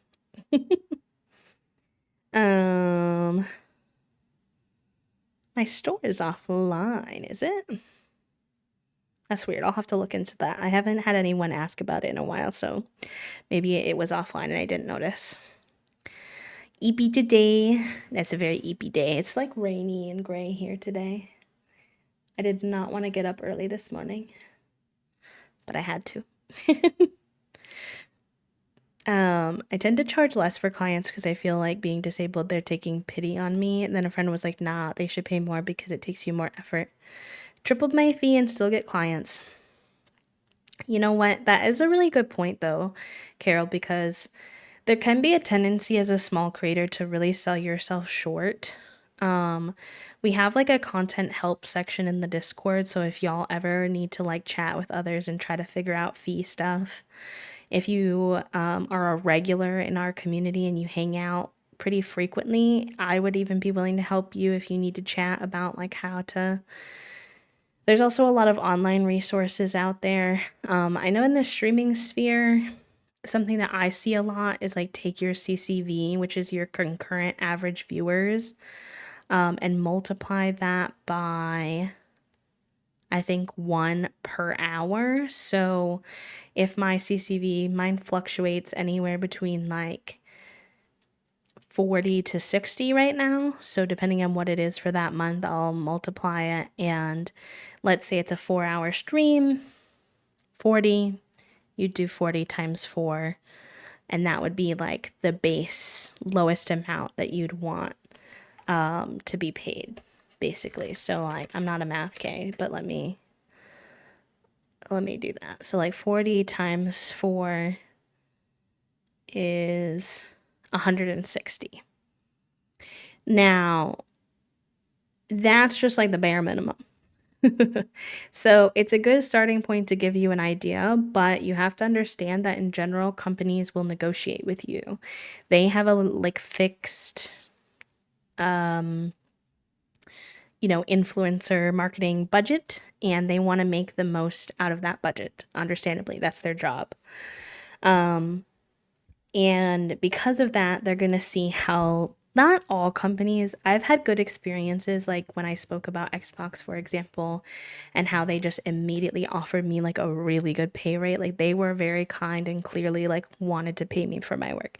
And you will have wonderful experiences like that as well. But sometimes you'll have experiences where companies will try to lowball you, and you'll want to start by offering them something higher than your minimum that you'd be willing to do it for, because they are going to ask you, like, let's say you say 400. They are going to come back and be like, okay, like we really want to work with you, but we're only able to do 300. Or let's say they say an even lower number. Oh, we wanted to work with you, but we're only able to do 200. Then you may have to negotiate back and be like, okay, I would be willing to do it, but are you willing to go to 300?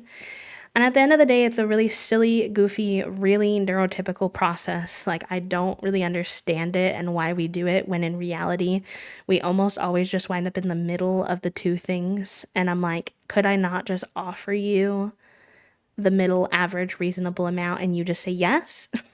Instead of having to offer you a high amount, you to go down, me to go up, and then we agree. It's very tedious and like a little anxiety inducing, because you have to advocate for yourself and you don't know if they're going to say no. But they are going to do that, so just keep it in mind. So like if you do that math that I taught you, the CCV times 1 per hour, you're not going to offer them that amount. You're going to offer them like double that amount, so that when they take it down, it's close to the amount you actually needed for it to be a worthwhile use of your time. What are some of the things that I think people should be aware of? So the beautiful, incredible, amazing side of streaming, I get to share my hyperfixations and special interests as part of my work, which is great, because when you are, in a job, a lot of times some people are lucky enough to have a job where it's really in alignment with what they like to do. And others of us kind of have to get a job just to pay the bills, right? Like it might be neither here nor there. You might not hate it, but you might not love it. It's not exactly what you want to be doing, but you're putting food on the table. Streaming is really cool because you get to really be your whole like self, and you get to talk about the things that you're passionate about, and I get to share my favorite games with all of you, and I've met some of the coolest people that I've ever met in my entire life, and met some of my best friends, and the coolest acquaintances that I get to share on the internet. And being disabled, like, I don't really have a lot of in-person friends or community. I'd like to work on that more, but it's really hard during the pandemic. It's really hard just like having enough spoons to go out and do things sometimes, let alone being afraid of the pandemic and things like that. So streaming fills my social cup in a way that I think I would be quite more lonely if I didn't have that. Hi, Eggy. Can we get a little big shout out for Eggy, please? I hope you're having a good day. We're yapping about, chat was asking me about content creation stuff today. So, um, yeah, I would say those are like, that's like the best thing, like the community aspect. Getting paid to like to hang out with my favorite people is like truly such a cool thing and something that I'll never take for granted. The difficult aspects, I would say for me, something that's like a unique experience to me potentially, but I find really hard is the fact that sometimes it's really tough that I feel like I was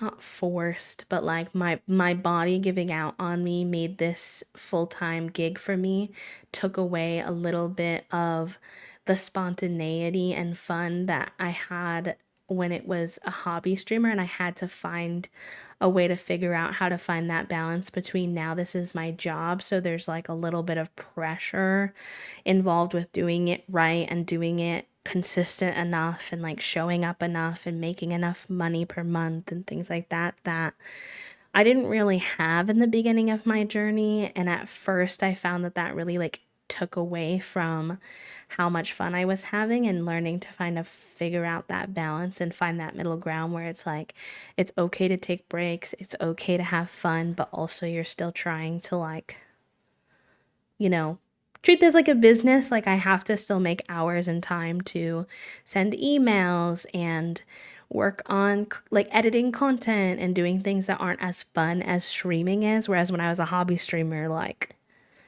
I was just showing up.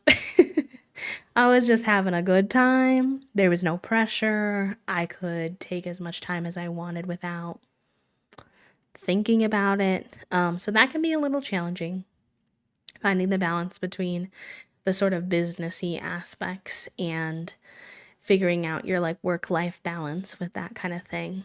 And then the like parasocial aspect of streaming is really tricky. Sometimes it's from viewers who don't really understand like the boundaries, don't really understand the rules of Twitch, and they think that because they spend time with you that they like totally know who you are as a person, and really we're a lot more complex as people than we can possibly share online in short snippets of games, like playing games together. Obviously, like you spend hours with me, you do start to get to know me more.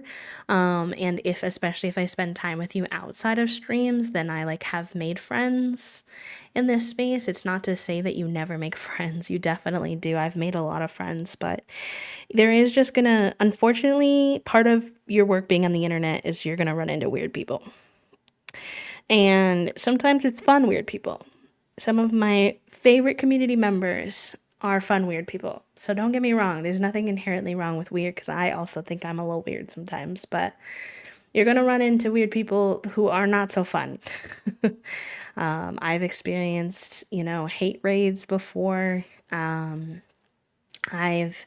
recently, in the last year, had an experience where I posted, in my opinion, an incredibly tame video on YouTube about how I wanted pronouns to be included in Stardew Valley, or like non-gendered, like not just he and she pronouns included in Stardew Valley.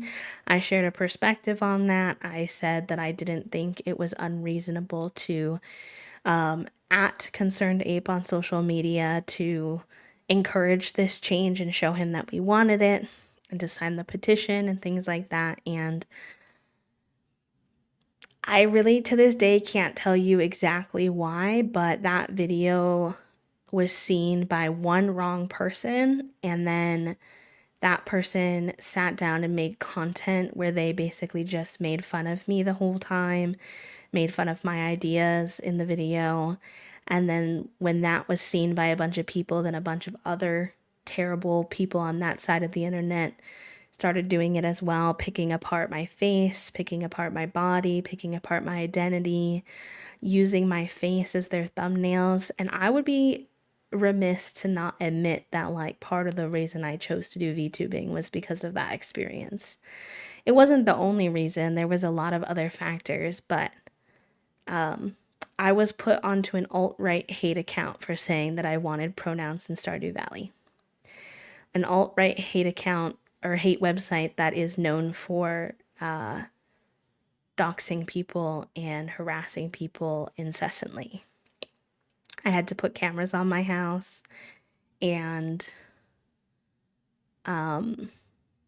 they still monitor my content, and they still comment on my YouTube videos, especially on YouTube, because that's where they found me. They will watch my videos all the way through, my videos that have nothing to do with the subject, hoping that they'll catch me speaking about it and make another video out of it and get views and content or whatever. And I don't say any of that to scare you, but I do think, especially if you're a marginalized person, especially if you're going to put your face out on the internet, if you're going to be a camera streamer from the beginning, I think you should do it if it's something that you are passionate about. I don't think you should let those stinky people out there stop you from pursuing your passion. And I think that I was unlucky. I think I was unlucky by the algorithm. I feel like that kind of level of hate is usually not something you get until you are like much bigger, and then everyone sees your content a lot more. So like a Pokimane, for example, she experiences that all the time, 24/7, constantly, because her platform is so big that the crummy people see it. But it was very unlucky that someone that I would say is at most a medium-sized content creator, but honestly probably a small content creator, especially on YouTube. I only have like 1,000 subscribers on there, that they saw that and happened to do that.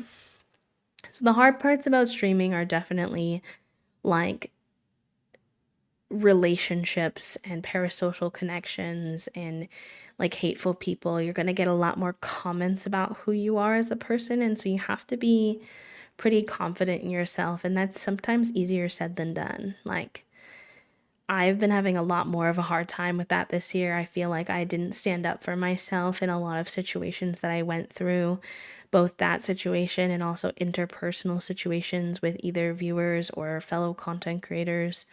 And I kind of lost a little bit of my confidence in speaking up for myself and sharing my opinions. And I'm still trying to regain some of that and learn to, like, I saw a tweet the other day on my alt account. And I'm like, I need to smack this into the back of my skull and learn because I really need to. It said, literally just let people be wrong about you. It doesn't matter. It's not your job to make sure everyone's perceptions of you are accurate. Just be a good person and let them be wrong.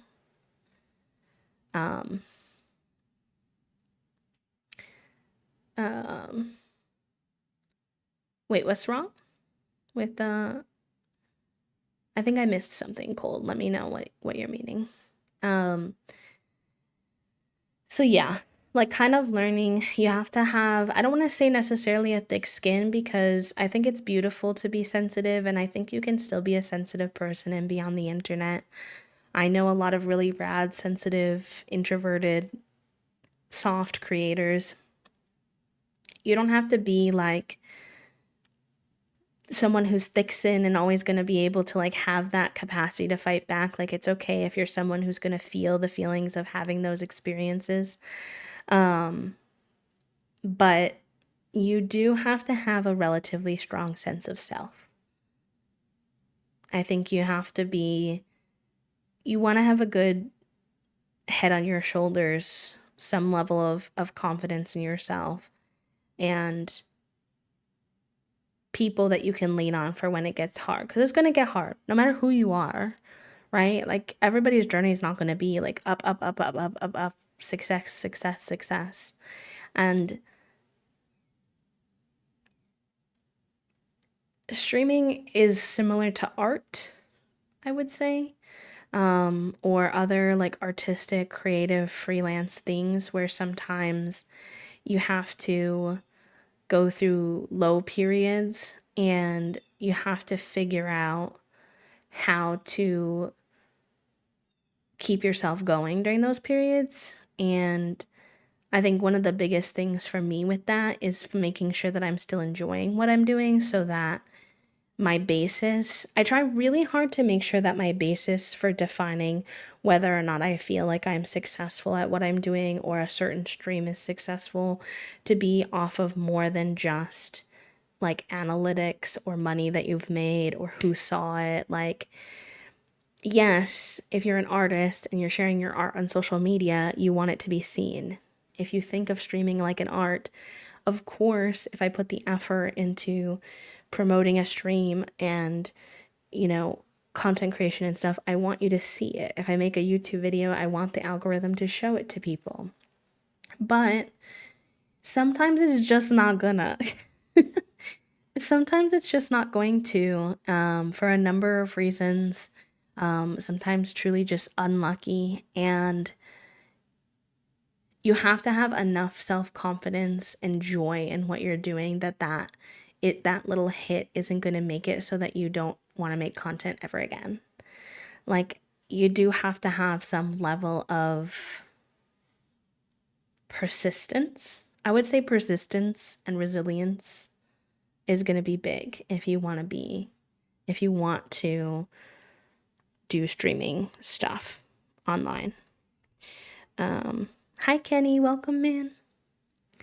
You got to be mentally prepared. That has a lot of ups and downs. Viewers, finances, features, feedback, yep, friendships.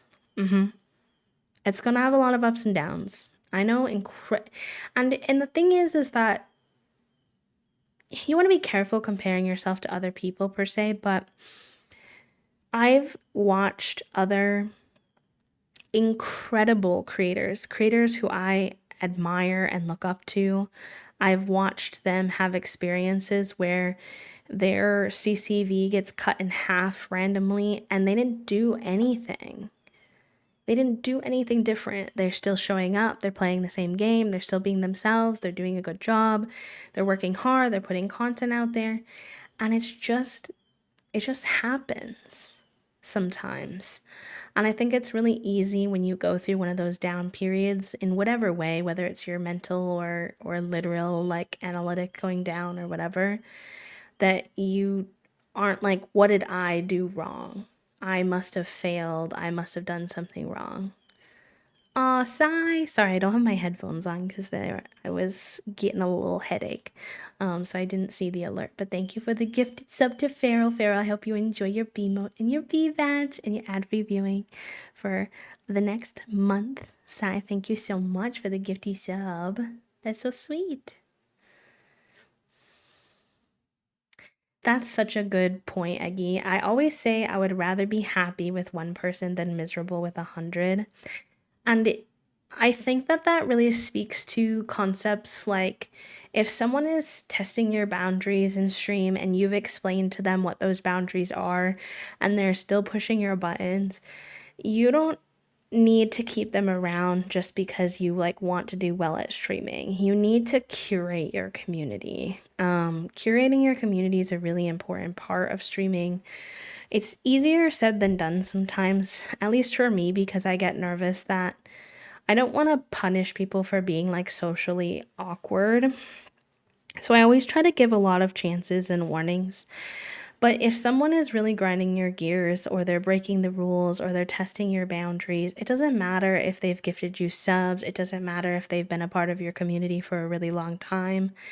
Obviously, in the case of someone who's been a long time viewer, I'm going to probably try to give them a heads up before like fully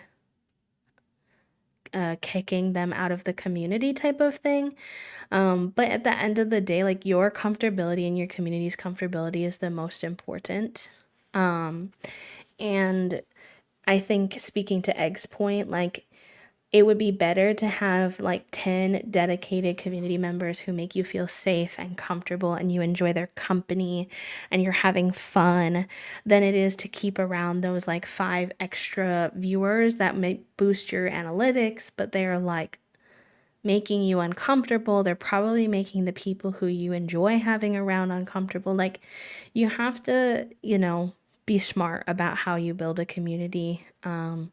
It's the same reason that I always like to make sure my values are super clear. Like, I don't want to harbor people in my community who don't share my values or who have hateful values by nature of not speaking my mind and not sharing how I feel about things, and then they just think that they can be comfortable here because I don't point it out. So it's like you need to curate your community, and that involves boundaries and communication and community leadership. Like, is not just hopping online and playing games with no hot like head empty, no thoughts. It's more than that if you want it to be, especially if you want it to be something that's full time. But yeah. What's your question, Cold? Obviously, if I'm not comfortable answering it, I won't answer. But or your share or thought. Sorry, not necessarily a question. I think that's pretty much all I had on my mind, just from the perspective of someone who's a full-time disabled creator. The good, the bad, the ugly. I hope that answered some of your question. Probably more than you even intended, since we just yapped for like 45 minutes. But I don't mind. It's not something we talk about super often, and that's on purpose because I don't necessarily. Sometimes people will treat you a little bit like a streaming guide if you're not careful, where they only come around to ask you questions about streaming, and that makes me feel like not a whole person. But when it's like someone who's genuinely asking and doesn't treat me that way, then I do enjoy talking about these things. So I'm glad it could be helpful to all of you as well. I love you, Toast. I love you. Okay, gamers. I'm gonna lose my voice if I keep talking. So I'm gonna take a quick little stretch break. I'm gonna get some water. If you do have any like specific other questions, I'm happy to answer. I'm just gonna take a little talking break quick first and get some more agua. But yeah, happy to chat some more when I get back if need be. I was going to share that what I feel that I'd be stopping myself from being an artist because of finances and money. I didn't want to be a sad raindrop. um, I mean, we can talk a little bit about that too, specifically when it comes to streaming, like what's worth investing your money in terms of your streaming setup and things like that. But I will say at the end of the day, I started streaming with. I did have the luxury of starting already with a PC. It wasn't a good one, but it was a PC. I was able to get it with the money that we got during the pandemic. So that was a luxury that I had, but I had one monitor. I had little Apple earbud headphones at first, and then a not very good quality pair of over-the-ear gamer headphones with a mic eventually when I upgraded. I read chat on my phone. I didn't have very good internet, so my streams would stutter and be pixelated, and they would end sometimes, and I'd have to restart. Like, what you see here, where I like basically have very little technical problems, is from 3 years of streamlining the process and eventually upgrading pieces of my setup. So you have time. You don't have to, if you want to be an artist, if you want to be a streamer, like you can start with something really basic and explore and go from there. I think we often in our heads have a visual for what we want to make, and we get frustrated that we can't make what we want to make right away, but it's a journey. It's a process. And so you have to let yourself be bad at something before you're going to be good at it. I still feel like I'm bad at making YouTube videos and TikToks, to be honest. I think I'm pretty good at streaming, I hope. I hope I can say that I'm pretty good at streaming, but I still feel bad at some of those other things. But I just try. I just try my best and do my best. That's all I can really do. I didn't even know chat was a thing when I started streaming. I had one monitor and a 6-year-old PC egg. That's how did you find Twitch but didn't know chat was a thing? I need this story time. I love that so much though, honestly. That sounds like something I would do. Like when I built my first PC and I only had half a RAM stick actually active because I was too scared to push the RAM sticks in. And then I was wondering why my PC wasn't working. I'll leave y'all with that.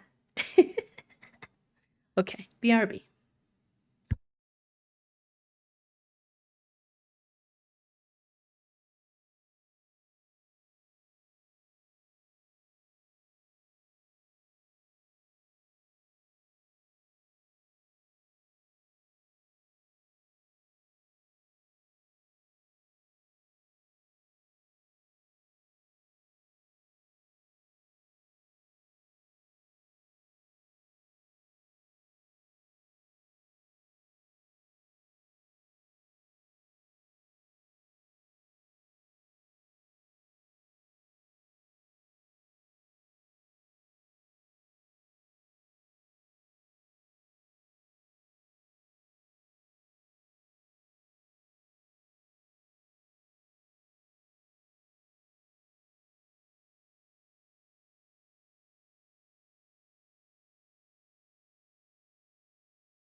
That last round hurt my brain.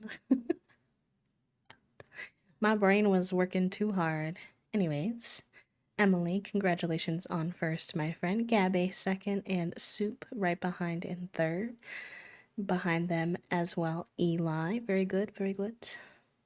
I think Toasty was in a meeting, so all of the gamers who usually fight with Toasty for first place got a little bit easier that time around. Tee.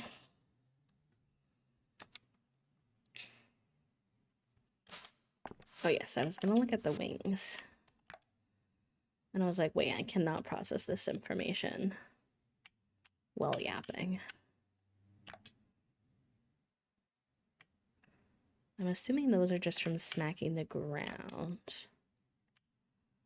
These are all probably from the mines.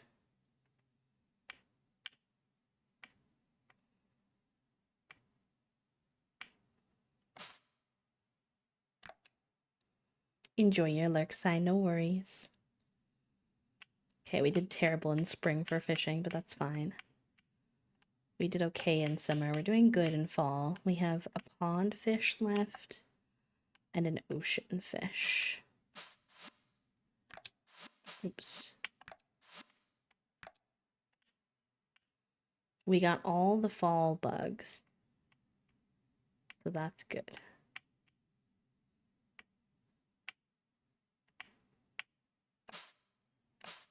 So pond and ocean. Let's go do a little bit of fishing with the rest of our day and see if we can capture either of those somehow by luck on the last day before it's winter.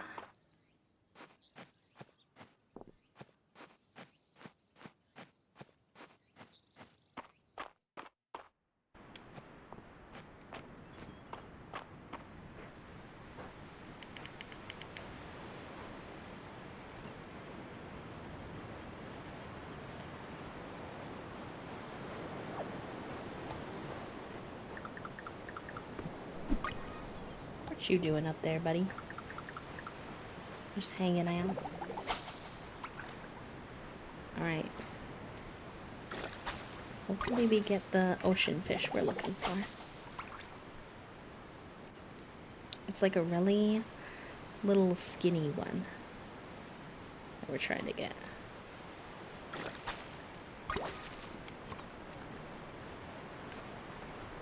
Also,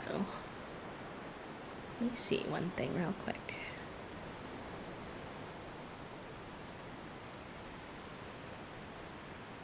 Yeah, our little sub-goal thingy didn't.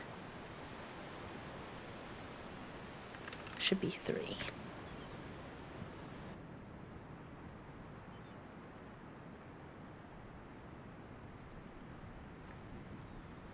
Looking for a dentist? Oh, good luck. My goal for tomorrow, chat room. Exclamation point manifest for me. My goal for tomorrow is... Oh, that did not work for what I wanted it to do. To make some doctor's appointments. I got a couple of referrals for some specialists, but I hate having to call and actually make the appointments. So I haven't done it yet. So that's what I'm trying to do tomorrow. Trying to be brave and get it done. And I say that in response to you because one of the appointments I need to make is a dentist appointment. Badly. I have a little cavity in my front tooth that has been filled before, but fell out and then had to be emergency refilled again when it fell out, and it's been super sensitive ever since. So I feel like there's something awry. So we'll see how that goes. Give me my ocean fishy. Give me my ocean fishy, please.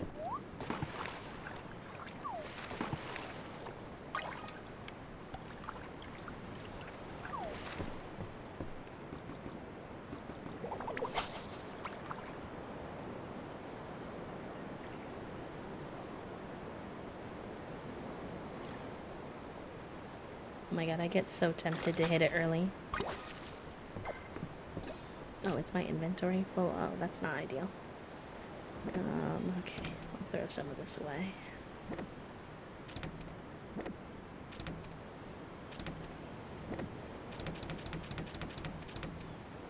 Some of it's just not that important.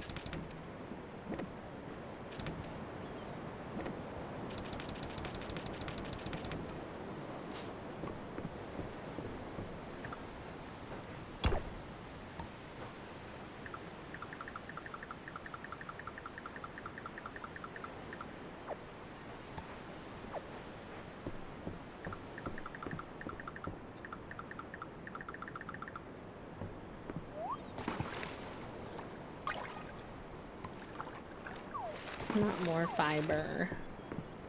I do not need more fiber.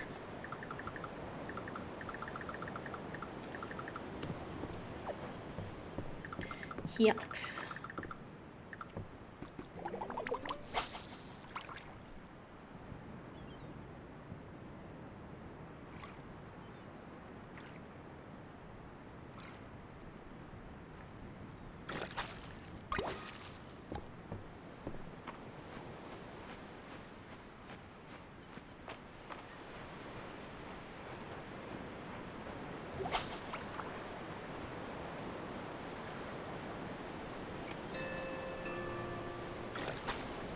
Getting late. It's not looking good for my odds, besties. At least we'll make a lot of money off these fishies.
Yes, we got him!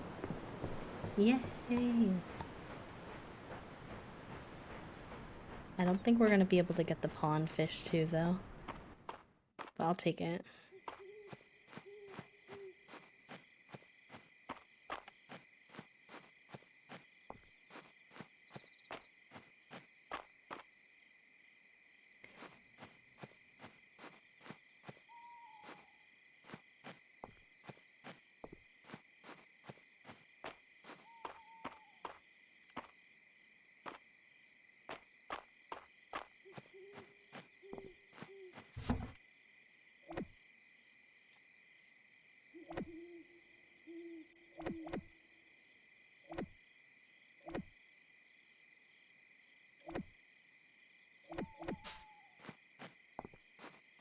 Alright, we're risking it for the biscuit, chat room. We're gonna go fish in the pond until we pass out.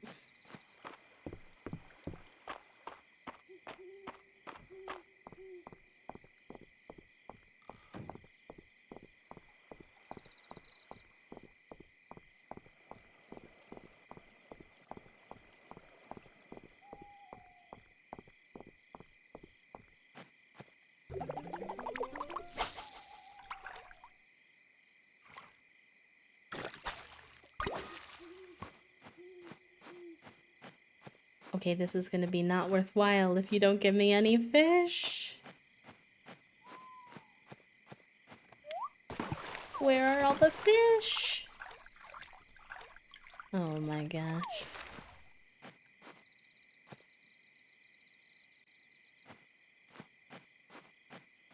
Me, I'm gonna risk it for the biscuit.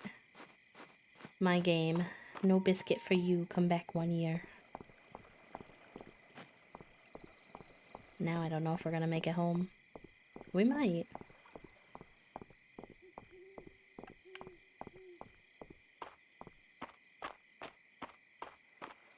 Okay, I think we'll be okay. Alright, well, we'll have finished all but one fish for this season, which is a lot better than previous seasons, so I'll still take it. I still think that's a win.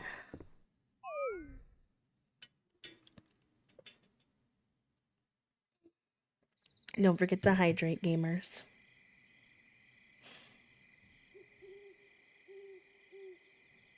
Slurp. Indeed.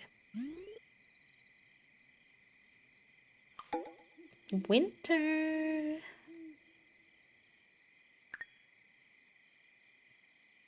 I've seen some glimpses of what winter looks like, but I still don't totally know.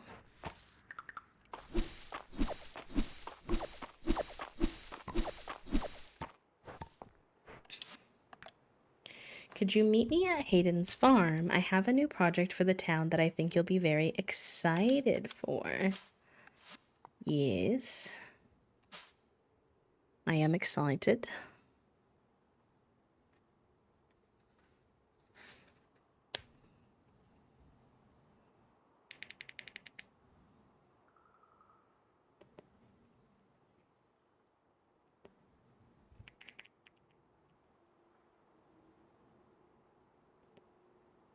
Oh, I meant to tell you all, when I went on break, I was still thinking about that conversation we were having about like having money to start out as an artist, and I was thinking about the beginning of my streaming journey.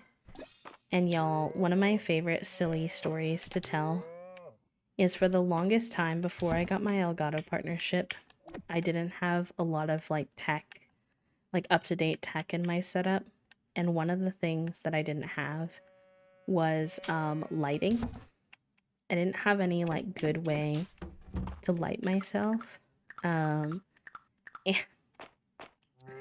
I learned of a hack, and I used this hack for so long before I finally got lights. If you have more than one monitor, set one of your monitors, like go to Google and search like white image, just plain white image, and turn the brightness up on your monitor if you need to, and then the monitor light itself lightens your face. That was when I was broke and still wanted to stream and have decent lighting. That's what I did for a really long time.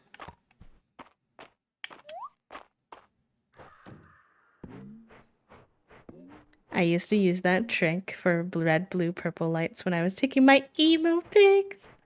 You know what's really funny is there are pictures of me when I was a teenager. Oh god, I don't know why I thought this was cool. But when I was a teenager, there are pictures of me where I was taking pictures directly with like a lamp at my face. It's so funny. Let me see. I could try to see if I can find one to show you all what I mean. It is pretty silly goofy, I'm not gonna lie. Do I still owe someone the rooster feathers? No.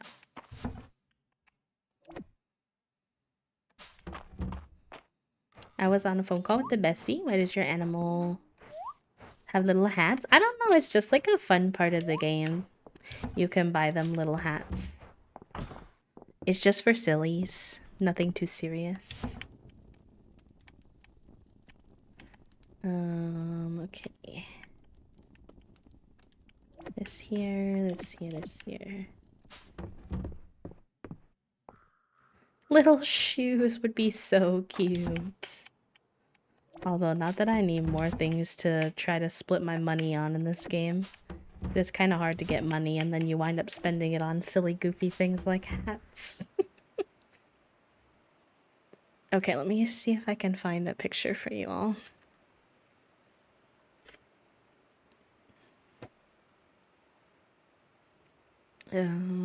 Without, I don't want to take too long. So we'll see how this goes.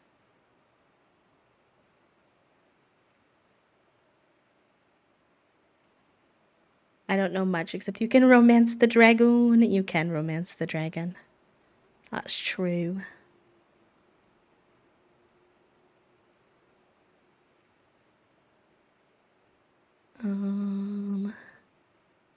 Gotta have one of these goofy photos. Yep, okay.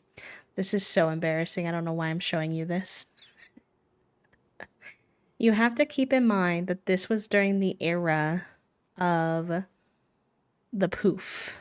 If anyone is familiar with the poof, where you would take all the front bang pieces of your hair and you would pin them so that there would be a poof in the front of your head.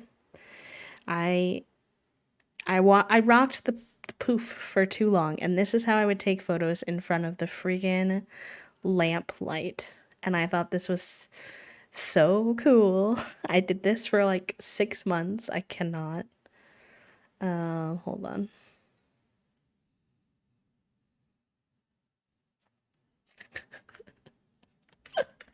It's also very blurry because it's from 2013. But look at that lamp light. Why did I do that? Why did I take so many pictures with the lamp in front of my eyes like that?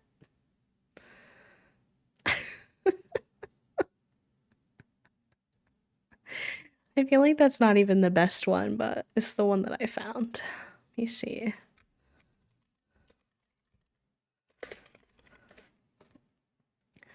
When I was in like middle school, I was never a sporty person, but I think like baby queer bee was trying to emulate like sports lesbians with the poof, and like I would wear the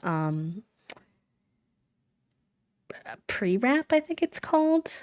It was like this like sports wrap that you could wear as like a headband. Hi, Loon. Okay, let's see. I feel like I have better silly lamp photos, but seeing if I can find them in a timely fashion is a different question entirely. Um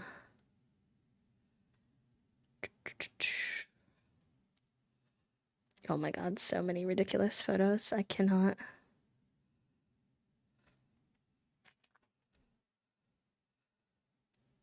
Loon coming out of lurk for this or coming in at just the right time. Listen. If I was lurking, I also would come out. Oh my god, here you go. Here you go. This is peak lamp photography. I got it. I got it.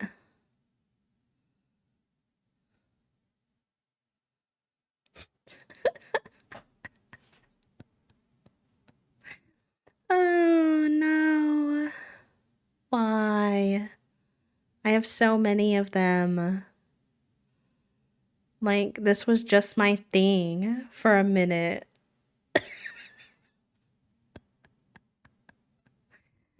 Oh boy. I cannot deal. I have so many of them, chat room. Literally so many. It's obscene. Hair poof, thick eyeliner, lighting. It was I was committed to that bit. Strongly committed.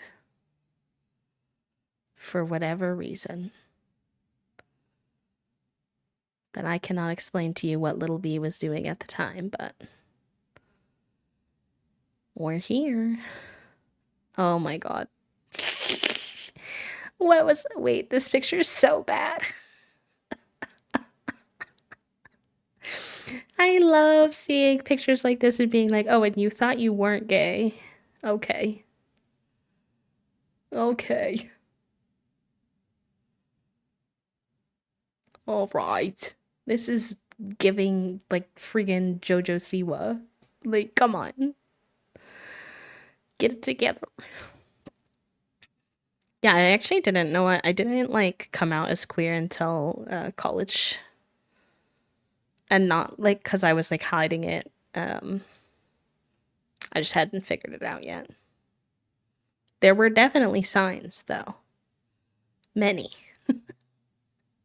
Many signs that I just did not put together. But you know, there's that. Here's a very baby picture of me.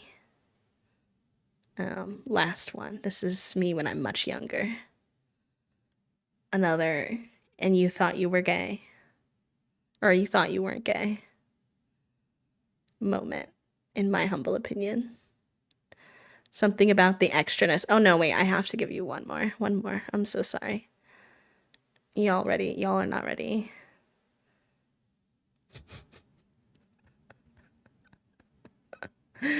Oh. But definitely straight, for sure. For the next 13 years or whatever.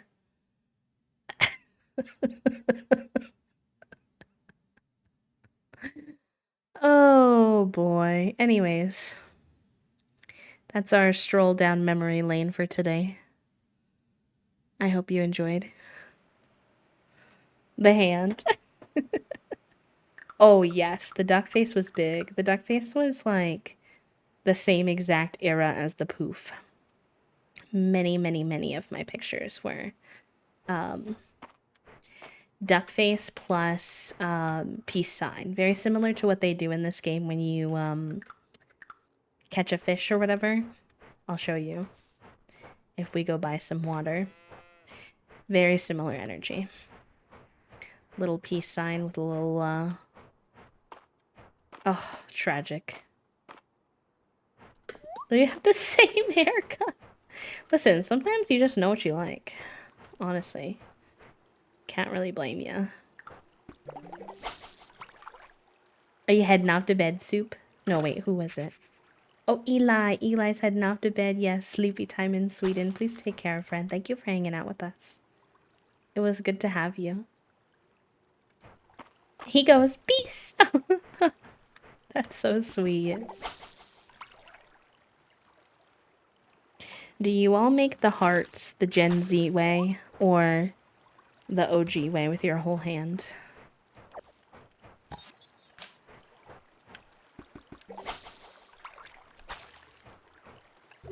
Me too. I actually like, okay, so I've tried learning, not to sound like a boomer, but I tried learning how to do it the other way.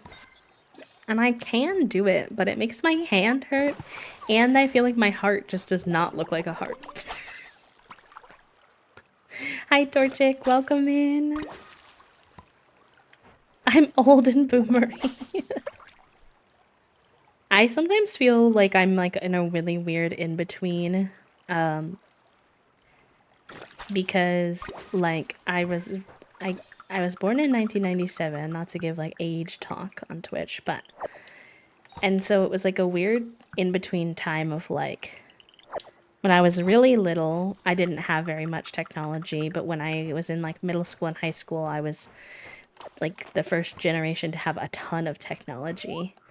And so some references I feel like I'm like quite young and understanding and hip with the times. Although saying hip with the times does not make me sound very hip with the times. And then other things I'm like, what are we talking about? What is going on? What is happening? Oh, really? No, I didn't know that. I would believe it, though. I have generally felt more Gen Z in my life than millennial, personally. Interestingly enough. But there are definitely moments where I'm like, oh, not that part, though. Hootie hoo. Wait, that's such an iconic username. Welcome in, friend.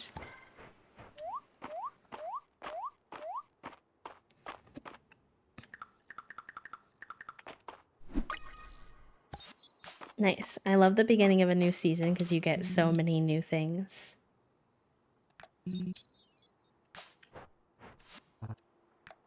A secret? I got a line on a good deal. I'm meeting my contact tonight, and if everything goes well, then yours truly will be rolling in it by the time the deal is done. Sounds kind of shady. Don't worry, I'll save some for you. Well, that's not why I'm saying it.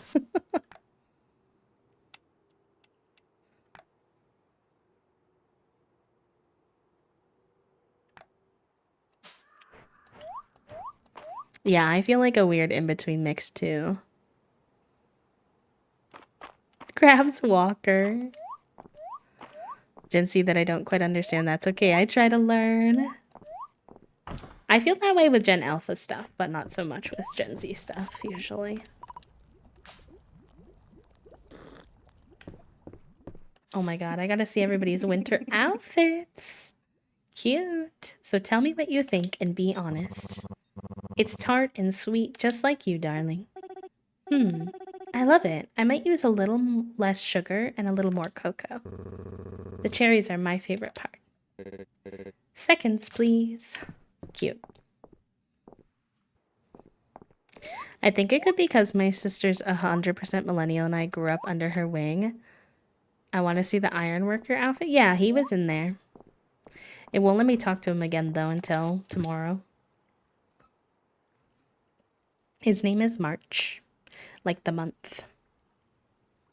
Finally, my favorite season has arrived. It's Winter Punderland. Oh my god, I love his sweaters. I want Holt's entire wardrobe to be my wardrobe, please.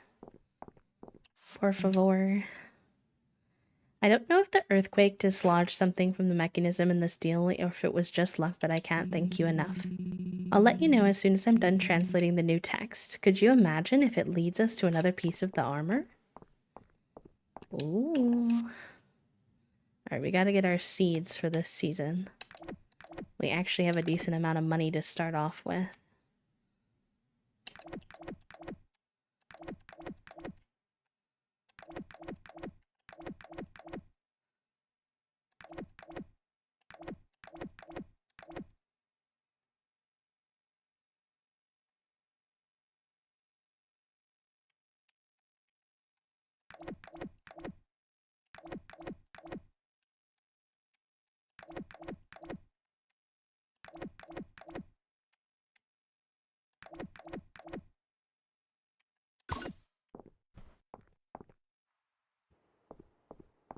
Oh, it's okay. I can show you tomorrow in game.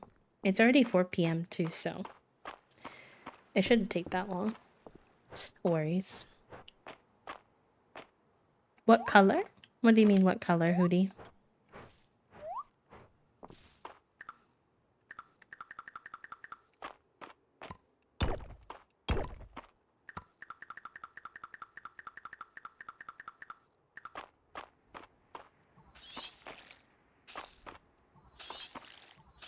Oh, well, that was unfortunate. Oh, I should have got 7 of each of these then, huh? Maybe I'll go back.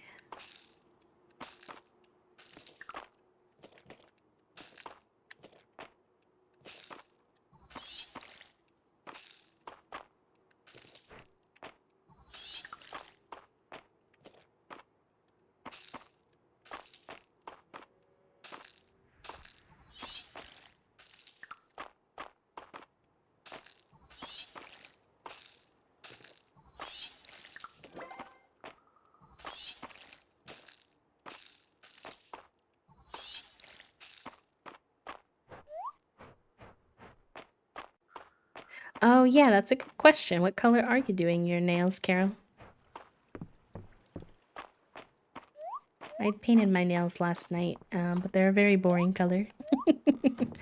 I've just been trying to be a little bit more consistent with painting my nails in general because it makes me feel a little more put together. I had kind of mentioned earlier to y'all that I've been going for like a more like comfy core aesthetic, so to speak. So basically like trying to find clothes that make me feel cute but are very like disability friendly. They're very like soft and cozy and like you know, sweats, pajamas, and stuff, but still feeling nice. And one of the things that can help with that is like putting together my hair or my makeup or my nails like more consistently, even if my outfit is simple.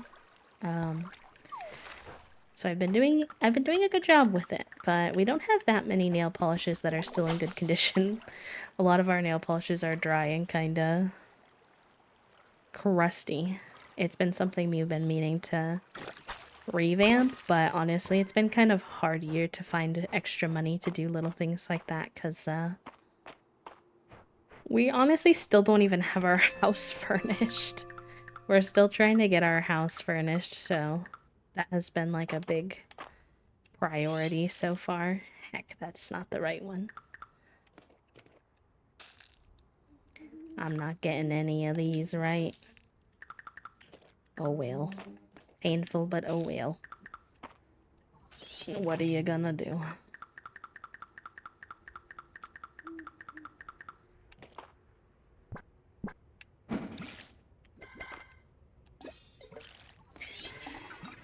Yeah, we've definitely looked at some thrift shops pretty consistently throughout the time we've been collecting, like trying to work on furnishing our house, but a lot of the thrift shops, I don't know if it's an American thing, but I find that a lot of the thrift shops aren't that much cheaper than like OG shops. Obviously, they're a bit better, but everything's still quite expensive. And then, like, we have trouble with trying to figure out how we get stuff we get from the thrift shop back to our house because we only have a really small car. We don't have like an SUV or a truck or anything to use, or really any friends who are close who have a vehicle like that either.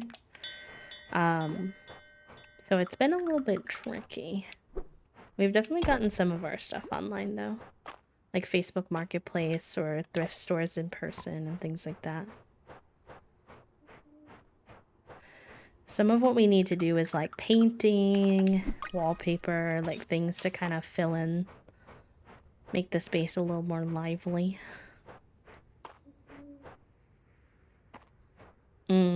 That's nice. We have U-Haul, but it's not that cheap. Hi, Rad. I have to make myself fake nails because of my tick. That's not sure how you say it in English, but basically I stim. Oh yeah, fake nails is a good way to help with that. Hi Sab, hi Raiders, welcome in. Sammy, hello. It's a Sab raid. Boogie woogie woogie. Sab, how are you, friend? I hope that you're doing well. How was your stream?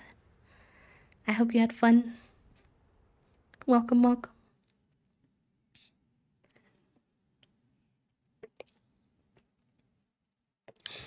Sab is one of the creators on my stream team, Whimsy Action. And they are exploring a little bit of more full-time content creation because they lost their job recently and they like to play a lot of horror games. So if that's something that you like, if you like Dead by Daylight and Little Nightmares, things like that, and you want a fun, funky space to watch some more horror games during the like Halloween season, you could. It's okay. Not everything is for everyone. Sab does play some cozy games as well, just not as often. But they are a very silly lad, very sweet, very genuine. The conversations there are really nice. So if you like that kind of thing, I'm glad you had a good stream, Sab. If you need to raid and run, if you need to go rest, eat, sleep, de-stream, de-stress, please take care of yourself. But if anyone is new here and you don't know me, my name is B. I use they, them pronouns. I am a queer and disabled cozy game VTuber here on Twitch. And today we're playing some Fields of Mistria. We're also having a sponsored stream today. We are sponsored by Factor 75, which is a meal delivery service, which is very exciting. So if that's something that you're interested, there's more information in the pinned message. But yeah, welcome on in. I also play others game like Baldur's Gate 3 and Fields of Mistria, but no pressure ever, of course. Sab, are you gonna do a crowd control save? I don't know if you heard, but they're adding crowd control for Baldur's Gate soon, which I think is gonna make for some very fun playthroughs. Alright, let's see what this cutscene's all about. Grain rates are determined by the King's High Council, but you make a compelling argument about a sliding scale for imports, Henrietta.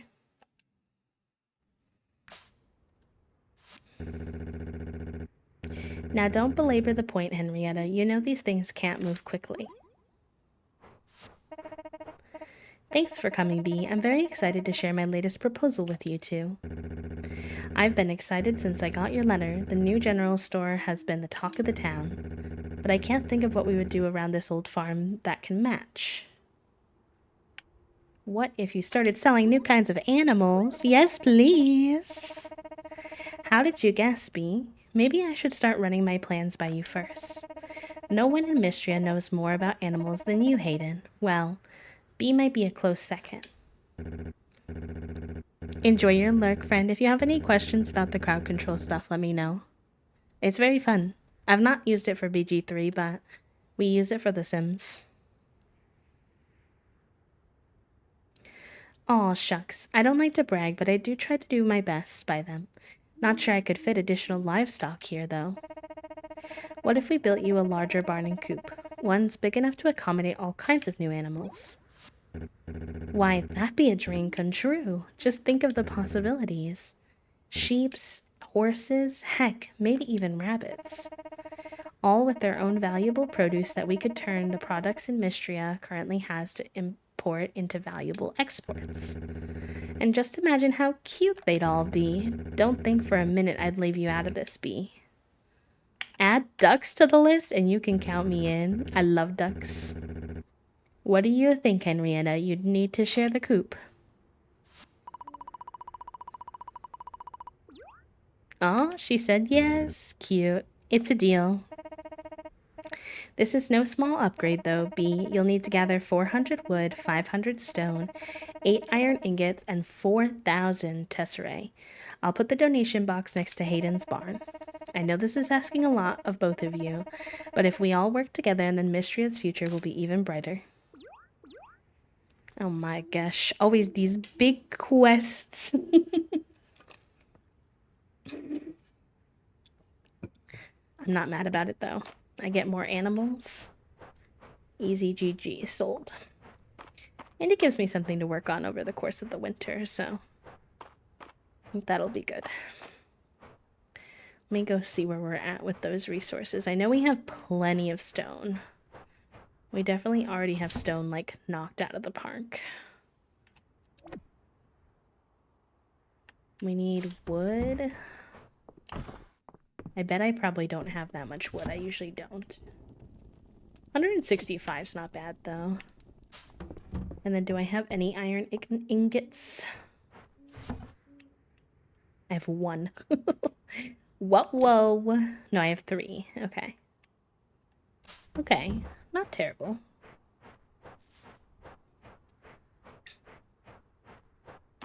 Actually, it's quite late. I'm not going to make it there in time.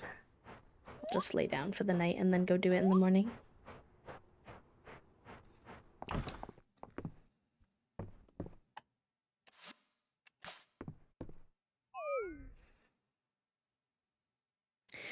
Alright, y'all. I think we're going to do one more day in Mistria. I know we didn't get super far because I was yappity yapping, but I need to save some spoons so we can have some streams for the rest of the week. Mayhaps we'll play for more Fields of Mistria on Wednesday and then bump the Sims to Friday or something like that. Or play some Sims on Wednesday and then this on Friday. TBD. The snow is so pretty. Where's my baby cow? When does he come? I was hoping we'd get to meet the baby cow this stream, but they're taking forever.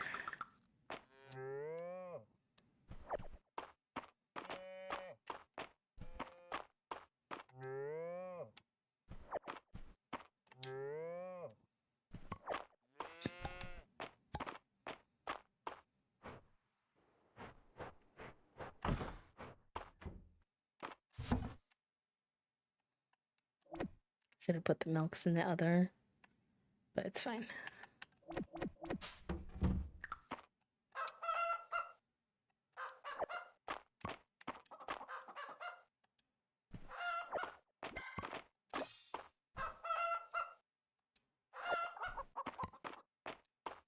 All right, everybody has been loved on. Oh, do they not like it when it's actively snowing? Okay, that makes sense. Actually, go back inside. Sorry. Sorry. I didn't realize that the snow kind of acts exactly how the rain acts, that they don't like it. They don't want to be put outside during active rainfall. Are those like pastel mushrooms? Oh, incredible. So cute. Oh, wait.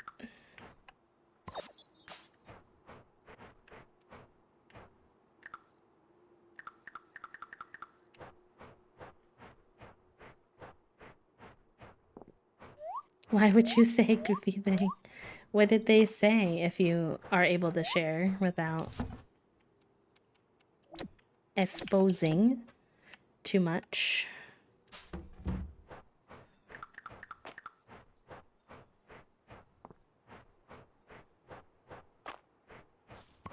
Should we change the resource that we use for ballot information 1 month before the election?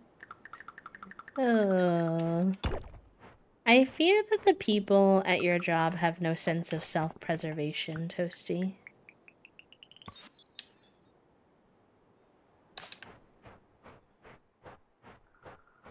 Or maybe it's just a lack of forward thinking, but either way, questionable indeed.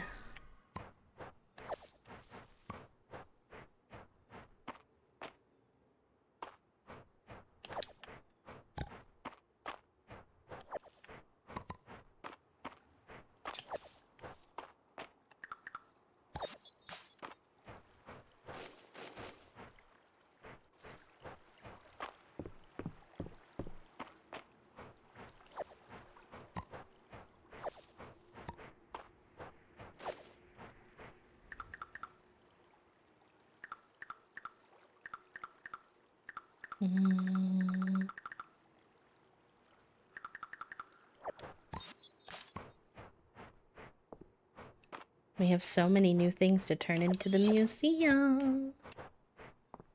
Amazing.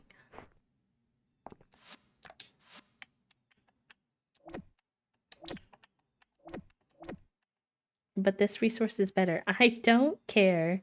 I have double-digit emails going out per week, text messages. I have made graphics and ready to go on time, not stressing anyone out because I forward thought what we needed to do 1 month before the election. I think that's fair, Toasty. I think that's fair. Oh my god, wait, that stuff looks cute. Oh, I'm excited.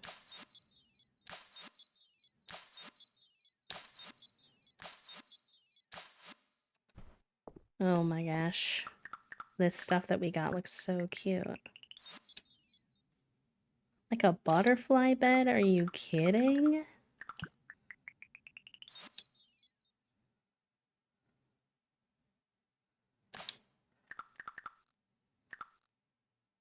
Oh my god, it's so cute.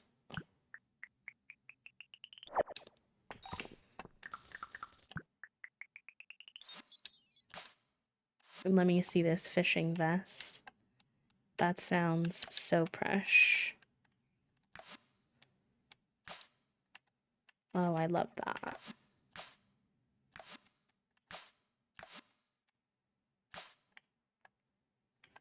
I'd need pants though.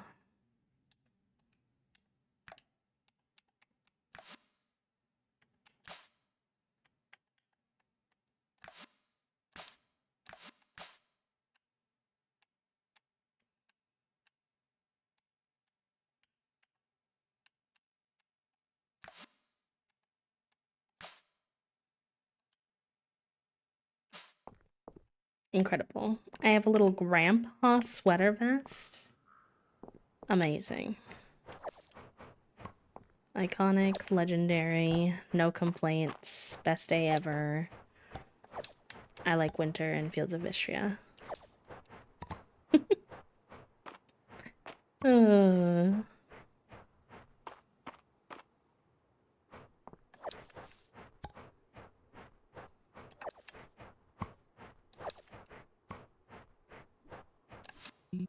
Your excavation techniques are becoming more refined, Bee.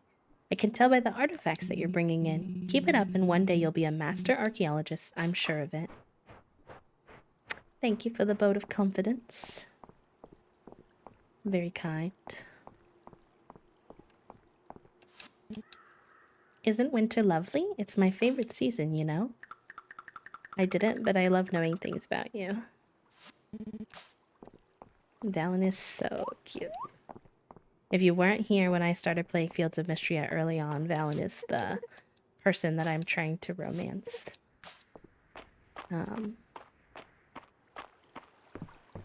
The only person that I would change my mind for, well, unless there's like a new character and I get tempted, is Darcy, but Darcy's currently not romanceable, much to my dismay. This is something I complain about on every stream. Because I wish with my whole booty cheeks that Darcy was romanceable. But she is not. Oh my gosh. We're making money.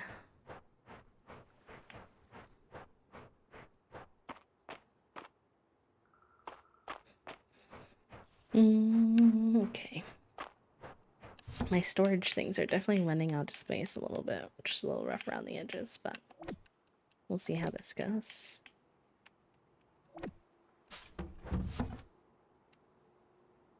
Are any of these flower seeds? If they are, I'm gonna put them in. Okay, watermelon seeds. You can fit there. Pomegranates don't fit though.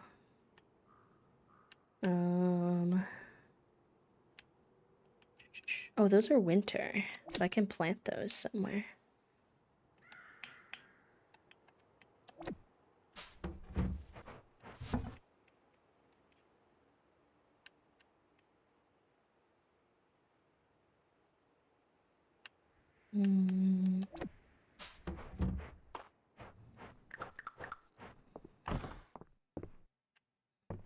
Okay.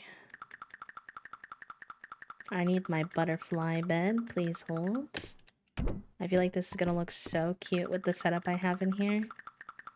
I'm very pleased.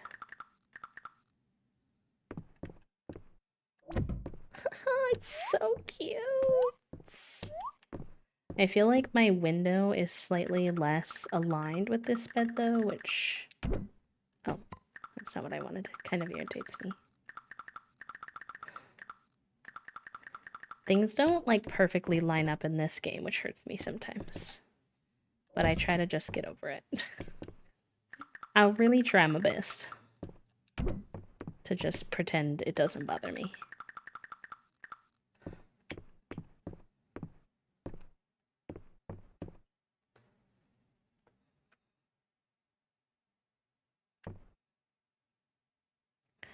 Wonder if I do the double bed. Oh no, I didn't want to take that down. That's kind of hard to put back up.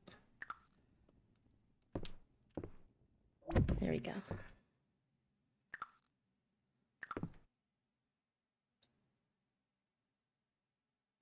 Okay, wait, that could be cute. And then I put that there under the window with the little save thing. Okay, wait, I kind of like that. And then...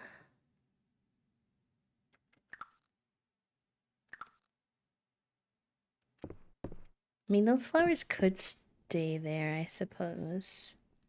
They don't look as good as where they did before.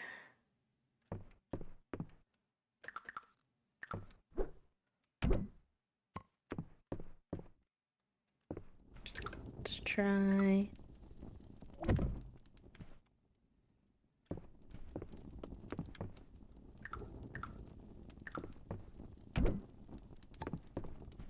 Yeah, I'll just put it away for now. I think that's good. I love that little butterfly bed, though. That's so cute. I don't think I've seen too many people using that bed, which, frankly, consider my flabbers gasted because it is so cute. Okay, put all that in there. Actually, that goes in there too.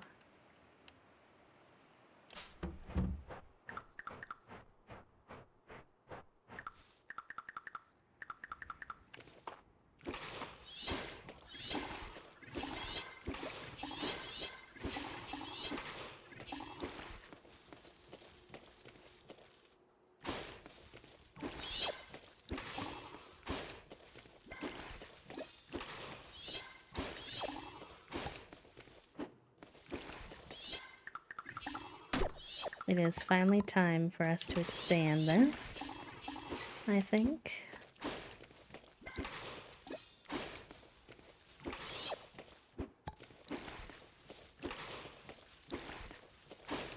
Because we have a bunch of spare seeds, though. And this is like the most expensive seed of the season. I don't know how I got extras of those at other points, but I'm not complaining. That's for certain.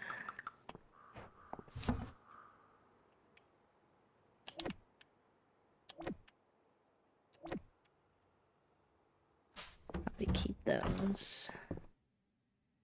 I really need them to introduce a feature where I can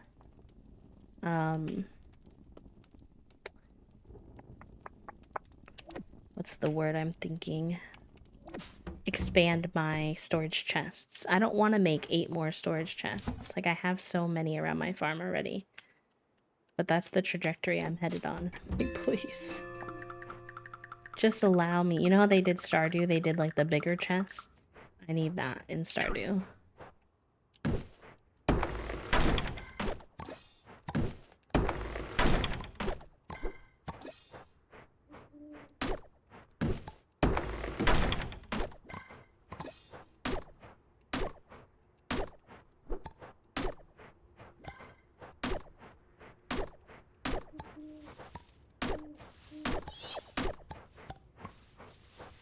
We need a lot of wood for that one quest, so any spare evening time, we're chopping trees, besties.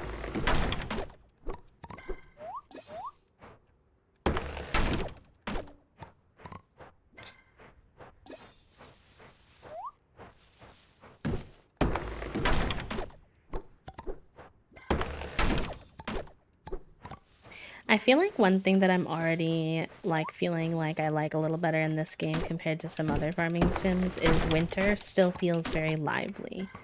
I feel like for realism purposes, a lot of other games kind of make winter really, like, slow in game, for lack of a better word. Like, you usually can't plant very many things. There's just, like, not much to do in winter sometimes, or you have to get creative and, like, decorate during that season, or, like, kind of sit and grind during that season, which can have its benefits, because, like, it kind of makes it a little bit different rather than it being repetitive, but it's very easy for me to find that I abandon farming sims in winter because I get bored, whereas this one feels very much like there's still a ton to do during the winter season, which is nice. Personally, I like it. I like it, Picasso.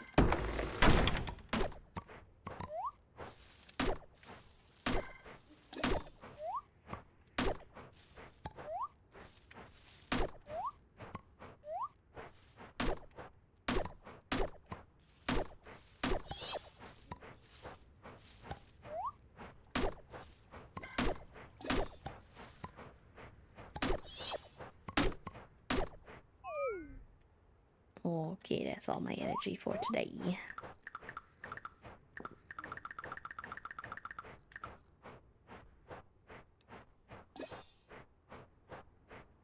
The winter crops are very cute. It probably isn't as realistic, but it's still nice. I think as a player, it's a little bit better to break that realism and give them something to do than anything. Okay, we're over halfway there on the woods. We're not doing bad. Finish your last email. Let's go.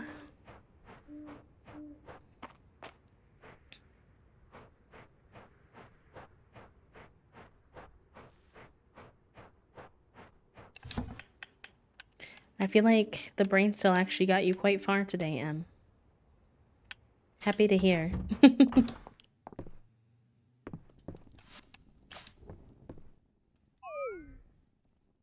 Cute. I'm so happy about our new little bed. That bed feels very me. Peony Pumpkin, enjoy your time with the brain cell, my friend. It did, but it kind of avoided some of the bigger things that I have to do. Productive procrastination. Wait, what a cute way to end. We got our cow and he's a little white guy. I love that.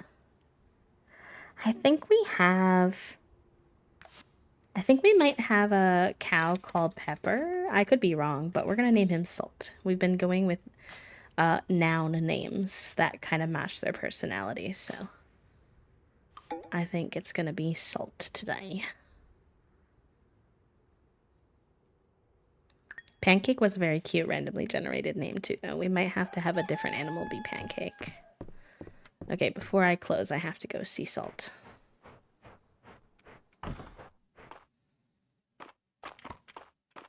Oh my god, you're so cute. Hi.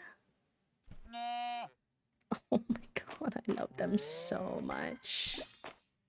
You look at... Yeah, we do have Pepper, and then it's the reverse of the cow named Salt. That's actually really cute. I like that a lot.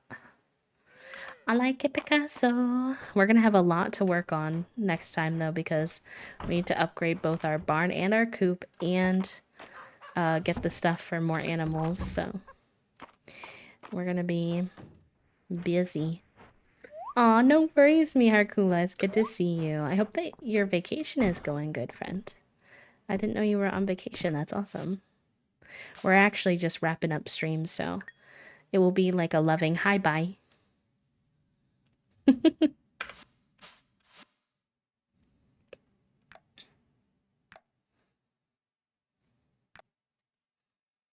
Went to Kentucky Horse Park. Ooh, and going to Iowa. That sounds fun. Oh yeah, I forgot that.